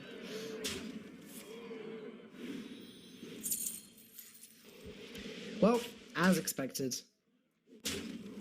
Very good matchup for the Druids, so everything went as it should have been based on the general win rates, associated with those matchups. The early coin Jade Blossom into Spirit just started the ball rolling for Jades, and then card draw came out. The double Drake was a big deal. That's the type of hand that never lets you run out of steam, while also putting some pressure on the opponent to respond, and then you're allowed to get those big Jade Golems to keep going. The very few losses you get with that deck are when you just nail the top end of your curve and you start generating Jades on turn 6 or 7. That's just horrible. Yeah. Not a common occurrence, though. And against a deck like Reno Mage, where you have all of the time in the world, really, to make these Jades bigger, it's just very, very hard to lose the game. And now it's all up to Scruffy with his Hunter deck. I don't think we've seen the Hunter deck yet. We didn't see many of eSuba's games at all yesterday. A lot of them were played off stream. I don't think we've seen the Hunter deck. So it could be something different. We have seen different types of Hunter. We've seen N'Zoth, we've seen Reynard's aggressive one. So it could surprise us. Yeah, we have seen some mid-range decks, not even running N'Zoth at the top end. We haven't seen Call of the Wild in every list either, so some people have been going in the very mid-rangey style secret decks as well, splashing in explosive traps for the aggro decks. This isn't a matchup where the explosive is going to play a huge role unless the Druid is just completely out of options and the Jades can't be made big. But, Hunter does sometimes get a really early lead if the Druid misses the ramp. They have to hero power pass onto, which happens. Right. And you find yourself as a Hunter given a free turn 3. You get a Misha out. Suddenly you're getting the snowball starting and then Han Master. So you're really looking for those early leads. And this is a type of hand that could give them to you. And as I said, this is a type of awkward hand the Druid is looking to avoid as it doesn't let them transition too nicely. So actually looking pretty good for the Hunter then. Oh my god. He's going to get the Camel out, and as far as I recall, J Druid doesn't run any one-mana minion. So an injured Cavaldier next turn could be, or this turn, could actually be a disaster for the Druid. I don't see how they keep up with that. Yeah, they're going to have to rely on a swipe to clean up the board at some point using the 2-3 that they have and the, the little 1-1J that comes out to soften up the board and then swipe when the health total of most of the minions is low enough. But for now, that's not happening, and there's a lot of time for Scruffy to develop more of these minions, and the pressure just keeps on piling up. We've got the quick shot in hand for removal as well, and this is the type of board that the Druid does not want to face up against. Yeah, they have managed to ramp one time with the Jade Blossom, but it's not enough, is it? Like, Swipe on its own deals with 1 minion, leaves 2 more minions there on the board. Jade Spirit's an option. Great, it's a 2-3 that summons you a 2-2. It's barely worth the 4 mana that you're spending to play it. Yeah, so this will come down to, whether or not the health total of the Druid ever gets to the point where the Hunter goes, all right, we're done trading here, I'm going full face. Because there's always that threshold when you're a Hunter where if you get them low enough, suddenly everything you have goes face. Just because your hero power scales so well in the late game, where if they have 10 health left, a click of that hero power is 20% of their health, and that's a big deal. But looking at the board state, we mentioned how the Druid was supposed to handle this, and it's really a swipe, right? Like the swipe plus all the little bit of damage that they have on the board can get this done. If you're Scruffy, is this where you commit to face already, or is it too early? It's a tough call. It's so tempting. Dealing 8 damage right now, putting the Druid down to 14 on turn 4 is tempting. I don't mind this. Quick shot is kind of an in-between play. I assume that the 1-1 at least gets ignored, but he may decide to trade into the 2-2. I still like going face. Yeah, I love it. I think going face, what it does is it basically makes that swipe using chip damage from the minions on the board a lot less effective because suddenly they only have 3 damage to play with, which means they kill 2 minions and you get to play kill command and hero power on 5 because you weaved that in after the quick shot hero power on 4 perfectly so as to get the maximum damage output, and then all you have to do is get a little bit of extra damage in over the next few turns to lock out the game. So this is exactly the type of hand and matchup and hand from the Druid that the Hunter's looking for. Well, maybe we're learning here that Desert Camel is the way to play Hunter. Hunter having a 2-4 that just appears out of nowhere actually seems like a pretty good card. Now no beast for kill command, unfortunately, but that's another kill command for damage if we can just use it. I don't think we even need beasts at this stage. I think you use one, maybe. No, I like using one. I like using one, yeah. The issue is Feral Rage. That's the biggest worry you have on your mind right now. So if there's a 1-1 played, the point is we're waiting for a beast to use it. But I wouldn't fault them for just going kill command here. Okay. Well, opting not to, but picking up the second swipe there for Luminosity is the beginning of them actually claiming the board back. It's not quite going to be lethal from eSuba just yet, so Muzzy does have time. Yeah, the reason behind playing the 1-1 here by eSuba is that their turn 6 and 7 are completely mortgaged already. They've got nothing else to do, and what that means is they'll have to play that kill command, possibly pick up something else to go alongside it, and in that case, maybe they're able to just get to Ragnaros, get some more damage in through hero powers and kill command to finally lock out the game. And if this 2-1 does anything, all the better, but it doesn't have to. Huh. Okay. Well, there you go. It's going to deal 2 damage to the face, losing out on the potential damage you can do with Kill Command later. But if Scruffy can pick up and play a beast, then Kill Command Hero Power is still lethal, even if Muzzy armors up once with his hero power. Feral Rage, though, is an amazing draw for Muzzy right now. Exactly what he needs. He's able to play it alongside Jade Spirit, putting himself back up to 14 health, and actually completely out of range from what Scruffy can deal at the moment. Yeah, 14 health being the threshold where you need like about 3 turns of hero power with other sources of damage for Hunter to really get it done. And that's usually one of those health thresholds where once you reach them, you don't know if you should commit to a full face plan.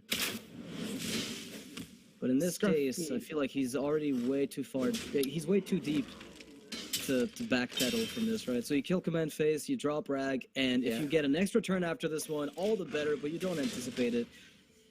Yeah, you're down to a Ragnarok's Hail Mary if this board connects, because you're dead in 2 turns. Scruffy had such a strong hand, but now, during cards like Houndmaster, when his board is completely empty, that's not what he wants at all at this stage.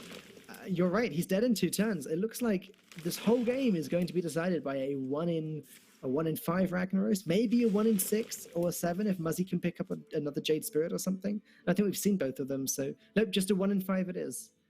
Hero powering protects them against Huffer plus Houndmaster, so it's a fringe case, but it is sometimes a thing you have to worry about. Much better, of course, than drawing with Nourish into some kind of double innervate jank. I don't think that's going to happen now. I guess even Huffer hero power would have been lethal without the armor up. Yeah, there's like everything that kills them if they don't protect against it. Now, Ragnarok's 20%. We're going to have to hope this Hunter nails it, because this Rag is the difference between passing and maybe equalizing the series or losing it completely. And Luminosity is going to be able to get the series and move on to the grand finals. eSuba's run in the tournament ends here. Wow, that was really close. Dr. Zoom tried to support the Ragnaros there, kill it with fire, but no, not this time. Luminosity, after a really strong start from the Hunter, took it back. What a great game. Yeah, I'll say something though. You know, when your Hunter opens up like this against a matchup where it wants to open up like this and you still don't win, I'm just going to put it out there. Hunter is not in a great spot, but because of the format of the tournament, every single team has had to bring Hunter, so it's very fair. It's not as though somebody was forced with a Hunter in their lineup and they couldn't get away from it. Everybody is in the same spot, and unfortunately for eSuba, Luminosity played their Hunter earlier in the series and, you know, ended up losing it to a Warrior, but you know, when you're down to your last deck and that's a Hunter, you have to accept it. They could have queued up Hunter earlier in the series, could have played it against Rogue and tried to snipe a win there, but they thought it was more likely to work out since it was a Camel deck against a Druid in the later stages. And unfortunately for them, this is the end of the road. It almost did work out. It came very close. All right, we'll be taking a quick interview with Muzzy, the guy who was piloting that Druid deck. Hey, all right, Muzzy. How you doing, what's man? up? I'm good. How are you guys? Yeah, you seem very low energy today. Is that always your normal state? It's not really more lower energy. That's just kind of how my voice sounds. So okay. I usually sound bored all the time. You know, can't do anything about it, but I enjoy when I'm playing. So yeah. Okay, that's cool. I mean, Zalae is very authoritative. You know, he's very assertive when he makes a play, and you just kind of make out the play over a long period of time, which is a very different style. Now, I have a question for you regarding the matchups. Now, you had to play Hunter early in the series. You tried to line it up against the Warlock. Like, did you even think that deck had a chance against any overall in the meta? With the Hunter deck, we don't really have the time to do a lot of testing with Hunters. So in theory, we built like, you know, Call of the Wild, N'Zoth Camel Hunter to line up against Reno decks, line up against Murloc Pally. That's the plan, you know. It should, in theory, do pretty well against the deck. And against his, like, draw, every turn he kind of played something awkward for us to deal with. You know, if he went normal, like, tap as a Reno lock, we have, like, the double Houndmaster and just win that game. But, like, Sylvanas and everything, it just kind of was awkward. And then at the end, there was a Leroy and we died to that. Like, we still had a chance at the end, but we forgot about the Leroy. But yeah, I think that as Hunters, I think it's favored versus Reno lock. Oh, okay, that's a bold Yeah. statement. Interesting. So Yeah. that was It's a favored counter versus here Reno then. lock that doesn't get Kazakis early. I'll say that. Okay. That's the All statement right. I'll make. Fair enough. That's it's a decent statement to make. Any questions, Falcon? Yeah, well, it was definitely a good try. It was just the fact that there was the twisting nether into every other board clear that the Reno Yeah. lot could possibly want. How do you feel about the lineup in general? Obviously, you've now defeated eSuba. You're through to the finals, and that is against Team Liquid. How do you think you fare? I think Team Liquid, like with their building, Zalae mentioned this yesterday in his interview. They like kind of didn't group their patches classes together, so Yeah. get to ban that maybe. Have a better lineup advantage. But they're Reno. Maybe that might be a Definitely. strategy. Yeah, I mean, Definitely. Show mentioned in his interview yesterday that he actually kind of regrets that. If he was to come into this tournament again, they'd maybe approach it from a different angle. It's definitely new with the 3-ban format. Didn't play anything prior like this, so it's a bit harder to build your decks and predict things because you never know what like 3 decks they're going to ban from you and what their grouping is going to be. So if we played it again, we Zalae and I did talk about this, that we would like change up our decks a bit, but overall we're pretty satisfied with what we brought. We made it to the finals, so shows off we had some nice preparation. Well, congratulations. We're going to give you guys a short moment to take a break. We're going to be going on to the third place in the grand finals match going forward. So congrats to you guys for making it there. At least you're getting second place if, everything goes wrong henceforth, which I hope for you that it doesn't. You at least go home with, 2.5K. Yep. All right. Thanks, guys. So we'll be taking a short break before we move on to the grand finals matches. You guys